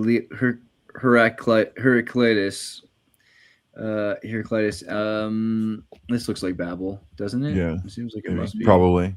Purgatorio, Il Purgatorio. Oh, right. No, that's that's from Dante's Inferno. Yeah, totally. Picture. Yeah. No, okay. Yeah. So that's a gray alien down there. This guy's incredible. That's a gray alien right there. Yeah, there's a gray right down there. Hold on. Boom. Gray. Mm-hmm. Trippy. That's your gray guy from your meta egg right there. That's what Gary was doing. He was posing for Paul Laffoley before he was involved with he was posing. I wanted to find the original hypertext like experience that you could check out. But let me go see if the game's. Is this it right here? Somewhere here you can actually see. Check on the game. I can't find it right now, but it was really cool. There's like a way you could actually see what the original first website looked like, and it looked cool, man. I can't find it now. It was super crazy experience. But yeah, like Andreas, what about News Nation, Alien Egg, and the other UAP? What is he referring to? What about News Nation, Alien Egg? I don't know. I'm not sure what he's referring to. The egg-shaped UFO. I mean, I guess you're talking about, right? Like kind of like Mork's. You know, there's a big thing with alien ships being egg-shaped. Right. That's a lot of the time machines are egg-shaped. Kenneth Grant had his whole trip on Iowa's like moving through this egg. Like it's not. I don't think it originated with Crowley, but yeah. Kenneth Grant was obsessed with the egg ship, the egg UFO. Yeah, there's a lot of space-time, bro. Stuff. It's crazy with UFOs. Space-time is the same thing. So, you know, the idea that you're moving through space or you're rearranging the actual material that makes up the space at different times is the same thing. So you just have to be able to. Yeah. By the way, I want to give a shout out to Bill last week. Like he's been on this kick with Swans for like the longest time. The band Swans. Yeah. And he found like the one as far as I'm concerned. Like to the point that I'm like, really, is this not like it fits like a key? It's Swan's album Birthing with the film Arrival. Speaking of egg. Oh yeah, Bill told me about that the other day. He sent me a text saying that you said it was the best thing he had ever done. I think it's the best film I've ever seen him. Do you mean like the good Arrival or like the the Arrival with the black dot? Because if the you look the later Arrival, album, not the Italian one. God no, I mean Charlie Sheen in the Arrival. My favorite. This is my favorite Charlie Sheen movie of all time. That's a great. And that's a tall order. I'm just saying because Charlie Sheen. Like Hot Shots Part 2. I'm talking about the other Arrival. Okay. Because if you look I at was the afraid Swan album, it's a black dot, and so he's saying that the ships are like a 3D representation of what's on the Swans album. And Forrest Whitaker from Species, I feel like specifically for Arrival was an interesting. The album is the same length as the film exactly. If you start it like right after like the opening. Like production houses, but and there's so like Birthing, like the movie is about like it starts out where her child has died of cancer, and it's like she's got her baby, and then it grows up, and then is to be like 5 or something when it dies of cancer, and then the end of the movie is that she's had another child with this guy, and so the movie, like the subtext of it is all about birthing, and so like the Swans album, like it's tripping me out. I'm like, he'll talk like in the lyrics about like life is a circle. And like talking about it's so on point. That's it like blew the me whole away. symbolism of the egg, right? The egg is a birthing. But you can see in a lot of cartoons, there's often a time machine that is used as.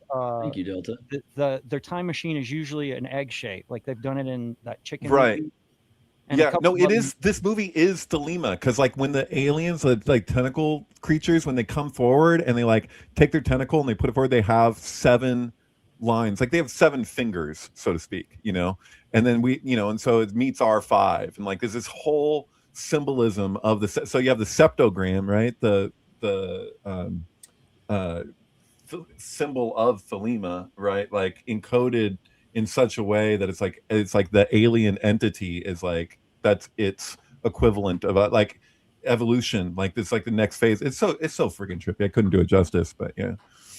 Well, isn't even it weird like that, go ahead. fetuses look like aliens, like we all develop in the womb looking like an alien, and then the most iconic alien movie scene was right when that like alien comes out of her stomach, where we're all born out of.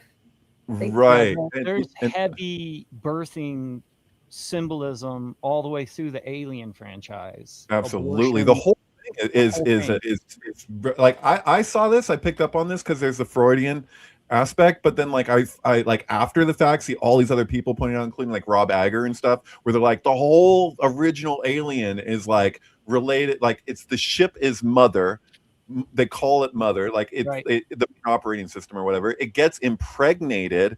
The thing is actually like in the shape of a phallus. So it's like a psychoanalytic analysis of a mother's experience, like in a dream like symbolism way, like where she's actually gestating this creature inside of her, which is just like, you know, even the end when they abort the mission and they push the baby out the thing, Right. and the way it screams is like a I think in screaming baby. Prometheus, it's blatant. I mean, she has an abortion in Prometheus. She also saves her pussy at the end. Like she brings the cat in with Alien, her. she saves her cat. Yeah. Yeah.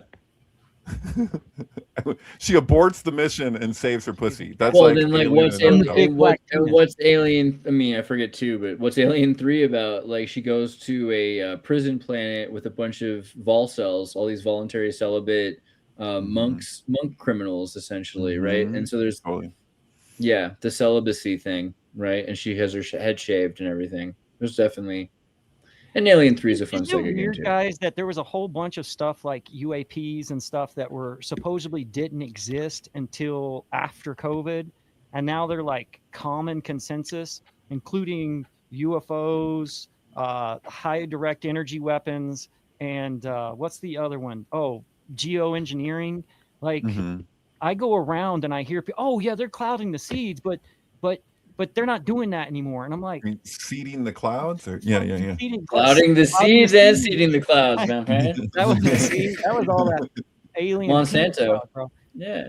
I take anything that starts with a U as like possibly a YOU, like when the UFO and the YOU, or like the war in Ukraine that happened right after COVID, and how it was like somehow it's like a war in our cranium. On yourself. Yeah, on your brain, on your mind. The Ukraine war is a war on your mind. Yeah. 100%. But everything is. There's a movie I wanted to recommend if you haven't already seen it. 1985, Star Chaser: The Legend of Orin. Never dig up. Up is hell, right? And this is a movie that was made in Korea with like Western money. I don't know, but it's about these human slaves and they're digging down to get to heaven. Yes. Yeah, because up is hell. Never dig up. Up is hell. And they find out that, you know, an AI system has enslaved the human race. This is kind of the you know, without ruining too much of the movie. I would recommend you watch this. It's also got an interesting thing, which is if you've seen Knights of the Old Republic Star Wars, HK-47 is the robot head. If you've seen like HK-47. You mean the game Knights of the Old Republic? Yeah, yeah. In that game, there's a robot. Here he is, HK-47, right? HK-47 is clearly this robot. You can see it on the chest. It's the lord of the robots that have taken over humanity. So there's a weird tie-in for sure with Star Wars with the Legend of Orin. But yeah, never dig up. Up is hell. I think that's an important thing to remember, or rather, you know, think about what it could mean for you. Cool. Anything you guys wanted me to cover before I start showing off your fancy selves a little bit more? I saw a movie that I really like called Dust Bunny. I recommend it. It's not like some crazy sync thing or something, but it was a pretty damn good movie that just kind of like slipped under the radar. Oh yeah, Dust Bunny. Later, I saw Dust Bunny and I effing loved it. It has Sigourney so Weaver. Good. It's really, really, really, really good. It's got the Hannibal actor. I think it's associated with the people that made Hannibal? It's the same guy who made Hannibal, yeah. Okay, cool. Oh, and it's in the Alien star? It's more of like a Scandinavian kind of, you know, but the rabbit symbol. Sigourney Weaver was the star of Alien, right? Yeah, Sigourney Weaver was the star of Alien, absolutely. Yeah. Right. And the star of Avatar. Yeah, and Ghostbusters, and yeah. I mean, we talked about Donnie Darko and time travel earlier, and I don't think today we mentioned it so much about Frank the rabbit with It's a Wonderful Life and the connection to. Oh, I also saw Butterfly Effect recently, and I had forgotten that it was the antithesis of It's a Wonderful Life, right? It's a Wonderful Life is about a guy who like wonders what his life would be without him, and then he, you know, misses it. Dude, that's not a Freemasonic thing, Thomas. It's not, I don't know why he's associating that with Freemasonry. Yeah, bro, calm down. Like, I mean, sure, okay, maybe a little bit. I can see, okay, because Ashton Kutcher, and yeah, you're right. My bad. Oh, sorry. Wait.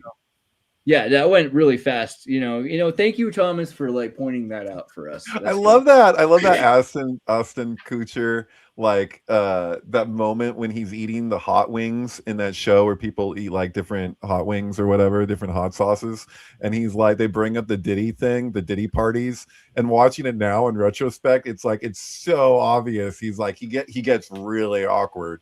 That is one awkward moment when they bring up the Diddy parties to him, and he's like there with the hot wings. It's like, well, I'll never forget when Ashton Kutcher did. It was like Pizzagate, and people were watching QAnon. At, what's his name? McCain. John McCain. Yeah, McCain. Yeah, McCain and Kutcher. That whole thing was the biggest FU to women and children I feel like you could have possibly had. Look at, he's got his red little X. I don't think you can see his little red Kabbalah band, but he was wearing it. I remember at one point he went to a yug. Come on. It looks like a soap opera. Like watching these congressional hearings, they look so fake. It all looks so staged. Right. Very much. Yeah. Exactly no, totally. I like how all the camera people have to be on their knees too. That's kind of interesting. I sat through a murder trial and like for a friend of mine, and he ended up living with me no longer. I don't know. I don't need to go there, but I couldn't believe how theatrical it was. It was like, I thought that was just in the movies, like the way that that's supposed to performative nature of the whole thing. And now when I look at any of those kind of proceedings, whether it's Congress or whatever, it's just like, it really is like, it's like. But don't you think it's because of movies? Don't you think that like at this point, every single lawyer that you'll ever meet has seen a lawyer movie, right? But there was like a point in time when lawyers didn't watch lawyer movies.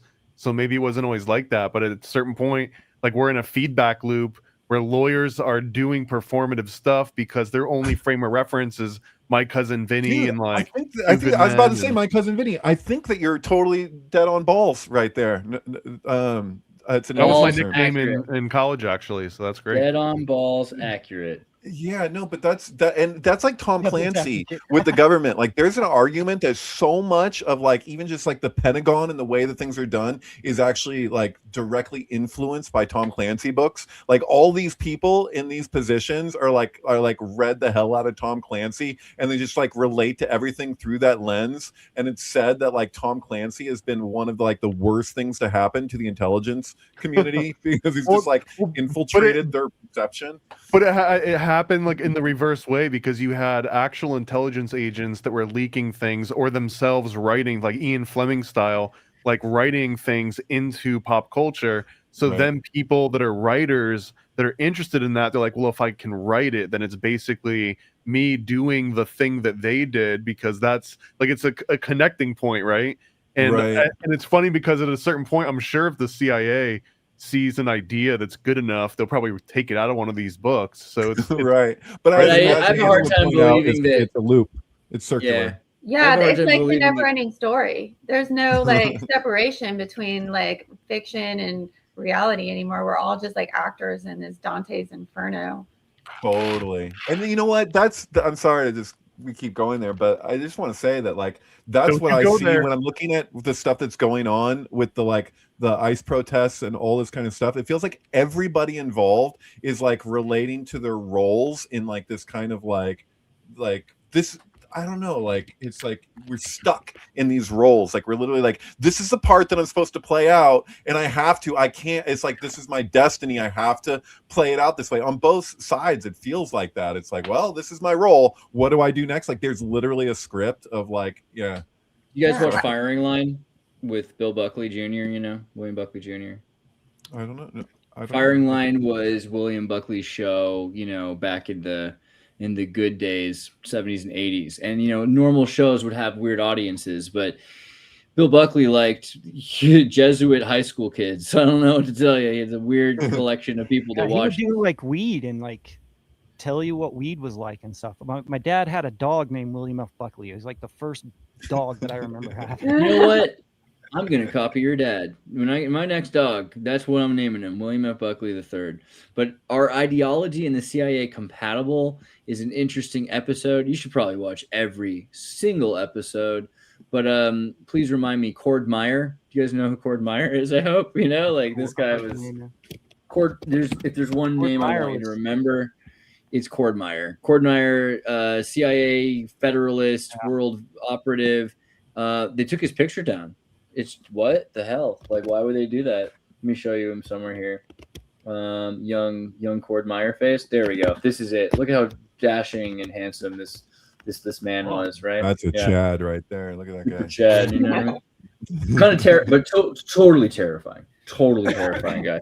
And he was a world federalist. Anyway, he does this incredible interview. Bill Buckley had a series of books. He was in the CIA during World War II. He had a series of books called Blackford Oaks. Black Eye is a James Bond of the CIA. And it's him. It's literally just about him 20 years earlier, but it's a fantasy kind of novel rather than saying this is exactly what truly happened. Because obviously he was a Catholic from Yale and the Skull and Bones, and he knew what was up. But in this interview, he talks to what's his name again? Schnepp. Yeah, Schnepp. Schnepp was a CIA operative, and it's funny because he has freaking Cord Meyer on this episode, which is just insane that they kind of like for Masonically surround this guy. I don't think Buckley would have counted himself as a Freemason because he was Catholic, so he was Knights of Columbus. But you get the point. And Schnepp had written a book that was an expose on what had happened. Could have been John Birch. You never know that one. I mean, I'm sure he was also involved with Birch, but no, because Birch was a Protestant. So, Catholics, the rules, what it is. So didn't I feel like this came up like either last week or recently where I was like, there's that old Tom Waits interview from Australia where he looks just like what Heath Ledger ended up looking like as the Joker, like looks like he modeled his character. But they asked Tom Waits his influences, and I think he names like Lenny Bruce, and I think he says William F. Buckley. And the guy is like, you know who that is? And he's like, yeah, but we're not going to talk about him here. Tom Waits did that. That's right. He said William F. Buckley instead of Bill Buckley. Yeah. That was so good. Oh, I love him so much. What are your inspirations? And Bill, and that relates back to Risk Cutters: A Love Story, which is because Tom Waits is in that movie. We need to do a whole deep dive pretty soon, and Nicole Wordsmith, on Wayward Pines and Risk Cutters: A Love Story. So let's schedule that. I'm down. Okay. I'm down to do like all sorts of like death themes. That could all right. That'll be my contribution. Sounds rad. Okay, but Schnepp was last thing I wanted to say. He was a CIA agent who published an expose, and afterwards, the government, the CIA sued him. And while it's true that he hadn't broken the law because he was trying to defend his selling of this book as being legal, free speech, constitutional, and all this other stuff, but they didn't sue him based on him committing treason. They sued him on breaking his contract with the company, right? And they completely destroyed him and took all the money from his book. The CIA completely didn't like that he had published all this stuff. And in this interview, he's talking to, and I think you can tell, Buckley actually kind of liked him, but like was trying to rein him in a little bit. Like, now here, see here, young man, you should know your place in the grand scheme of things. And that's kind of that's my Bill Cosby equivalent, is I can do Buckley. But the thing about the pudding is, but they had him on the Critic a lot too. They would make fun of him. Yeah, I love it. But Cord Meyer and Buckley are talking about it, and it's ironic because Cord Meyer is famous for seeding the world with spy propaganda. Buckley similarly had published his own expose about how he had a romantic affair with the Queen of England when she was still the princess or just becoming the queen, while he was a early CIA spy, an OSS to CIA spy. And they're saying like, dude, you don't understand. We're not telling you can't publish this stuff. We're just telling you how to do it. Like you're supposed to do it in such a way that it could be framed as fiction. It's as simple as it is. You just, as long as you can frame it as this is a simple fiction, it could be as true as anything, because anything becomes fiction as soon as it's on the page. So, all right, that's all I wanted to say about this. You got a comment from Mythoclast where he says, "So you're telling me Clark, the name of the comet in the Greenland movie, is the name of the author of 2001: A Space Odyssey, is the name of Superman that comes from Metropolis on Kryptonite, which is green." Pretty good set of those sync connections there. Dude, Mythoclast is based. We had a Totally. good conversation about Halo's Combat Evolved and the Matrix. And, you know, how interesting it is that in the Halo video game, you're a cybernetic organism that's part AI, part human. And you're always wondering how human is the Halo Master Chief. And the answer is that you're playing him in a game. You know what I mean? Like, that is like the amount of humanity that he has left, is that he's controlled by humans, right? It's kind of beautiful. All right. Cool. So Snap research. Let's start with going to, last thing was I wanted to bring up Anna Nicole Wordsmith's Are You Living on the Grid? The Waffle House. I thought that was kind of cute. You know, that was a good. I just thought that was such a bizarre like index for FEMA to use, is to determine the Waffle House. Capitalism. It's a shortcut to capitalism. Yeah, the Waffle House is just violence. very symbolic too. If we're going to the South and how it's about like food, and it's always known for being in brawls, like it's And violent, yeah. Super violent place. Yeah, so People fight for their freedom at Waffle House. Also, 26 Waffle House.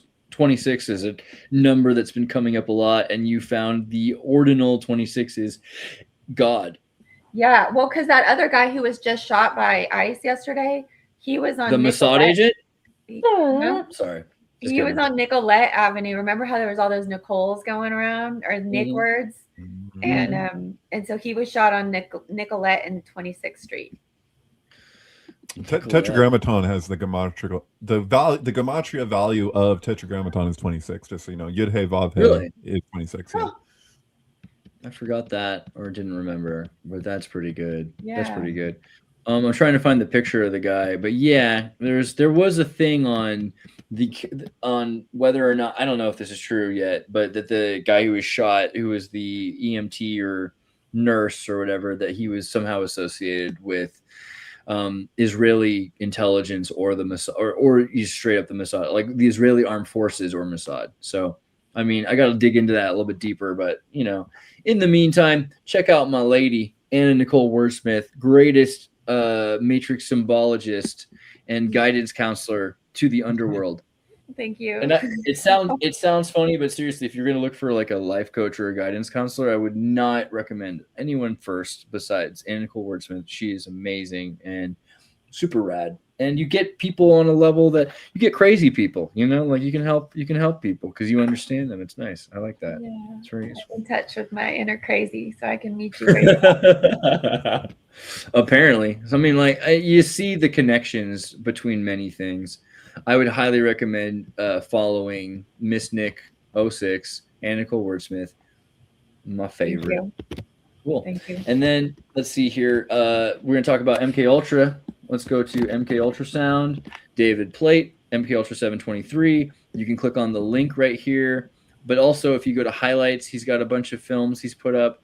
I recommend the Metropolis with Lady Gaga. I'm just gonna say, like, yeah, I was actually scrolling up and trying to remember when it was posted. Do you remember exactly? Well, if you're on X, you can just do a search for Gaga, and it'll be one of the Gaga ones that comes up. But there's also on the website. It is a ways down. There is a link to that, and you can download it. Sometimes people with Apple products have difficulty streaming on the website because Apple has like a block to alternative streaming. Like they want everything to just be like Amazon and Netflix and YouTube or whatever the hell.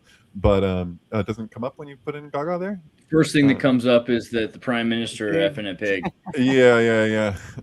Which is weird that the actual Prime Minister, right after that aired, it came out that they actually had intimacy with a dead pig as an initiation rite for their fraternity. And then, you know, that was the first episode of Black Mirror. So it's like they had some knowledge of Piggate, as it became known. Oh, you posted it on September 18th, 23. That's the anniversary of the CIA. Oh, you found it? You found the link? Yeah. Can you post it in the private chat so I can quickly Yeah, it's on the website too, but it might be a better version actually on Twitter. I need to check that, but yeah, whatever. Yeah, it's crazy stuff. Well, in the meantime, while she's sending me that link, let me just say, if you go to Synctank to the X look at there. group, or yeah, okay, look at there. Yeah, that's Perfect. yours and Zach's album. Will and Zach made an album. What's your duo Pattern called? recognition. Yeah, The pattern album is recognition. called 8-bit. Yeah. This is your album, eh? I didn't even remember that Will had anything to do with this one. I was literally putting this up because this is one of my favorites. So first off, everyone needs to see The Wizard. If you don't know much about computers and technology, just watch The Wizard. It doesn't really teach you much, but it's fun. And Super Mario and The Wizard synced with 8-bit recognition. Will, you want to talk? That really is cool because like if you put both of those movies together, when the kid plays Mario Brother at the end, it's kind of like what you were talking about with Master Chief and Halo. Like, it's almost like in the movie with the kid, he's playing what's happening on the screen in Mario Brothers. It's really kind of cool. Yeah, it has a weird effect. I want to point out too that the Super Mario 3 is actually the first new teleportation device that didn't have anything negative associated with it. You had, like before that, you had like the Fly, which went horribly wrong. Then you also had Star Trek, where people could like phase in and out, but that also had problems that it could be associated with it. The magic whistle as a teleportation device was for like an entire generation of kids that had nothing bad ever happened from the magic whistle. Oh, interesting. You know, okay. There's so many correspondences here. It's kind of off the charts, but yeah, with The Wizard and Mario Brothers, like Mario Brothers starts out like the first thing you see is like a cartoon, like dinosaurs. Like it's like starting out in prehistoric times or whatever, and there's dinosaurs is like a heavy theme in Mario Brothers. But then The Wizard culminates at the dinosaurs, the Brontosaurus and the T-Rex, and they're like inside the Brontosaurus or whatever. Yeah, and Sinclair, because the dinosaur in St. Clair is from, the Da Vinci Code is the descendants of Jesus, like reptilian descendants of Jesus, which is pretty good. Totally. Yeah, it's a fantastic movie. A couple more syncs I want to just really quickly recommend. It's been a while since we've recommended some syncs, and so if you haven't, like Dark Crystal with Pink Floyd's, which one is this one again? Which album is this? Saucer Full of Secrets. Saucer Full of Secrets. This is a really good one. I just recently rewatched it because I wanted to rewatch Dark Crystal in a new way. And, this is a fantastic way to go about it. I would recommend this one as well. Any thoughts you want to share on that, by the way, before I go to the next one? I put that together when I was in junior high. It was one of my earliest discoveries. Yeah. Huh. And I'll be danged. Totally. That's pretty cool. I like that one. And then let's see. The Secretary, James Spader and Maggie Gyllenhaal, kind of a fun sexual movie. It's my personal 50 Shades of Grey. I think 50 Shades of Grey is all right, but it's a little traumatic because it's a little too relatable. And Secretary is kind of fun in a weird way. It's also too relatable, but I still like it. It's fun, So Andras Jones was in Steve Shainberg's movie right before The Secretary. Oh, really? Yeah. Interesting. Yeah, I put Secretary in like sepia. Like the album cover is sepia, and I just wanted to see it that way. Now Bill does that with everything. He puts everything in black and white. If I walk out into the living room, he's got the projector set up. He'll be watching football in black and white, which for me is a little difficult because I need to follow the game. It kind of throws it off sometimes. If there's a flag on the play, like I'll miss it unless I see, flag. Okay. I don't really like to watch football, so I kind of appreciate that he does it. But at the same time, yeah, it's really confusing. But I love it. I do love it. And I love Will. Will, you're my favorite. And I need to play VR golf. We're gonna tell Will I demand that we do a VR golf stream pretty soon, because the golf stream. You see what I'm getting at that, like Gulf War? I forget what the numbers are, but I think he's like in the top 200 of like 50,000 people or more or something, like the world, for VR golf. Like it's crazy. Yeah. I don't want to brag, but I know a guy. You know what I mean? And his name is Synchro Bill. Okay. That was a good another one. one. You got this guy. Yeah, this one's really good. So I would prefer Star Wars Episode 1 synchronized to Michael Jackson's Invincible album. It's one of my favorite syncs. No one knows, but this is incredible. Ninth Gate with Episode 1, with Episode 2 and 3, with the ghostwriter and Kubrick's Eye Wide Shut. I'm interested. Tell us about what this There's is. a crazy like the timing of this, like the way that it ultimately works out, especially like at the end, like it seems impossible, but it's true. Like I couldn't have like, I don't know how I could have done this, like if I had like tried to manipulate it like in any other way. Like something crazy happens. Like I'm playing Eyes Wide Shut on two sides mirroring itself, and then when it gets to the exact midpoint, one screen moves backwards and the other screen continues forward, so that they're ultimately the same length. And how that whole thing plays out with this, it's absolutely nuts. It's but weird, yeah, and it's with the White Album and Manson's Lie. So when you did our album 8-Bit with the Wizard and everything, afterwards we were inspired to try to do it ourselves. We tried to make like our own album that went to it's impossible. Like right.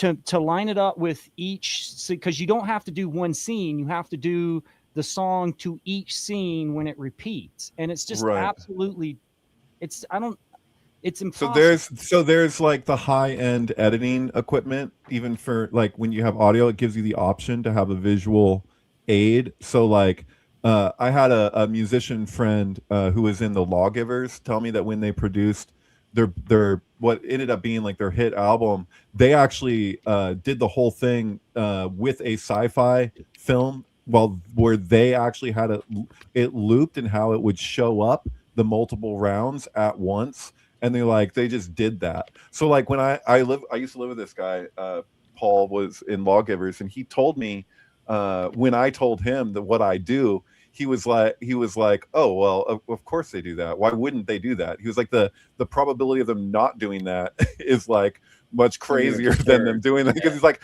I did that. He was like, I don't remember the name of the film, but he used some old sci-fi movie just as a means to like give it a feel of like a soundtrack, like to just make it cinematic or whatever. Yeah, it gives you the equipment he was using gave him the option to just like have visual accompaniment, and they just chose this sci-fi movie for the vibe, to like match the vibe.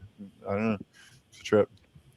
Well, and then of course I just liked and reposted it thanks to Anna Nicole Wordsmith finding and sharing the link. But here is Lady Gaga with Giorgio Moroder's edition of Metropolis. And it's pretty good. In the year 2026, a Dickensian best of times, worst of times, where total oppression and manipulation. I just screwed it up. It's gone already. Oppression and manipulation. You get the point. Just go watch this movie. It also sounds really good because Gaga. I mean, this is the best way to absorb Gaga. I'll admit. And then Meta Egg, Sartorial Me. Find him on X, find him on YouTube, subscribe to his videos, watch them all, check out Gary. Stuff with other people. He's got some of the best interviews with some of the most like interesting, sometimes obscure even people. Who's ever heard of Noah? I'm just kidding. Noah's one of my favorite people ever, and I'm glad that we're doing shows weekly now on astrology. It's the best call-in show on YouTube. I stand by that. But yeah, definitely watch his interview and conversation on Beau is Afraid. Check out his complete decrypt of Stranger Things. Look at you handsome devil. Yeah, he's great. And then a Paranoid American interview. So some of my favorite people getting together. It just makes me. There you are with that dickhead, dude. I don't know. Dude, handsome devils, you know what I mean? Like, can you, ladies, look at the men, look at these gentlemen right here. Okay, and then so lives. My daughter won't stop flirting with fucking David. You got to be careful. You got to be careful with sinkheads, man. Sorry, she states away. I was gonna say you got to be careful with women, but yeah, you're right. Sinkheads too. That's true. Generally speaking, synchro women is the most dangerous thing. That's how you really get in trouble. From my experience, check out Friedrich Karl Andreas. Oh yeah, go to andreas.me or exertus.com. Wait, what? I got a whole bunch of Thomas treats here. If I could give Thomas flowers. Yeah, Will, last time on a show, Will said that if I sent him a pack, he'd go in and drop around Denver airport. So if there's anyone out there that's willing to take a whole bunch of these and spread them around and take pictures of them being spread around, just reach out on my contact form. By the way, if you need someone to do that in Europe, I will do that for you anytime, anywhere. Just so you know, because I think it's fun to hand out stuff. If you, it's a long trip to get stuff to Europe, but if you want, I can make sure that I'll send the box. However many that you can carry from country to country. Just downplay the swastikas because they don't like it here, But yeah, whatever. I know you got a few really interesting ones, but generally speaking, last but not least, the most important comic book publisher in the world, the best-selling conspiracy theory comics ever in the world, right? The only one that takes them serious. All the other ones are just kind of use them as props, but these ones are the deepest research that I can muster. Like all the Syrian and Jordan Maxwell and Fritz Springmeier. Like I know where the DNA comes from, and it's not just being used as a hat. Like don't. He is a black light. And he's looking at the DNA on his wall. He's got the DNA on his wall. I'm not misappropriating conspiracy culture. I represent it.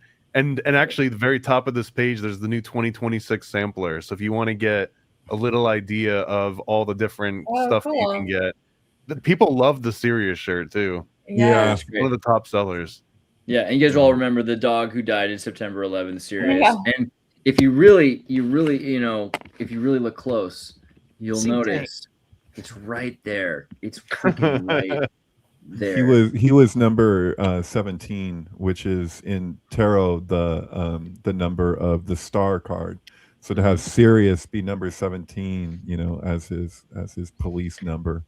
And 0 plus 17 is 18 digits, which is the number L'chaim of life, the 3 6. He was the only dog to die on at Ground Zero on September 11th. Yeah. God bless him. Seriously. This is technically an official Synctank shirt, but it's like an Easter egg one. Sirius the dog star. Seriously. So make sure you buy it. Make sure you buy everything else. Buy your friends some gifts. Go get the on sale sampler pack. The sampler pack that was just mentioned, aforementioned sampler pack is really good.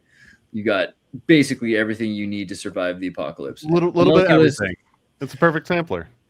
MK Ultra pamphlets. Are you under mind control? Homunculus owner's guide with our friend.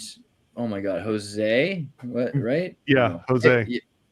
What's his last name? I got confused for a second. Ayala. Jose Ayala. Yeah. Oh, Jose Ayala. Yeah. Who we've had I on the saw you were making progress on the Golden Bough comic. Kubrick Golden making Bough great progress. Here's the problem is that I started reading some progress. I started reading the unabridged Golden Bough, and then part of me is just like, at the very least, I want eight extra pages, so 16 panels, to describe like our version of what the Golden Bough is, and not only tell it through the Kubrick lens, but I also have to read the other like 10 volumes. I just want to do a couple of the like cinematic reaction shots. I'm sorry, I shouldn't have done all those damn film classes. All right. Xirtus.com. Okay. Yeah, it's far along. All the artwork is like pretty much complete, and I think that we'll do like a little release for like a special live stream or something and just go over what we got so far. Okay, sweet. Dude, you handsome devil. He's got such good skin. Look at that. It's the adrenochrome. I think that's what it is. It's just with all that adrenochrome.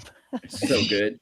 Tasty. So yeah, Xirtus.com, send me money. Please God, keep me alive. And if you like our show, do what you can to keep it existing, because it takes effort. I'm really glad you guys are here. I'm really glad you're all with us. I love you. I love you all. Andreas.me, Xirtus.com. Okay. See you next time on Synctank. We did it. 2 in a row. Yeah, right? Yeah. Nice. Let's do it next week. 2026 is going to be lit.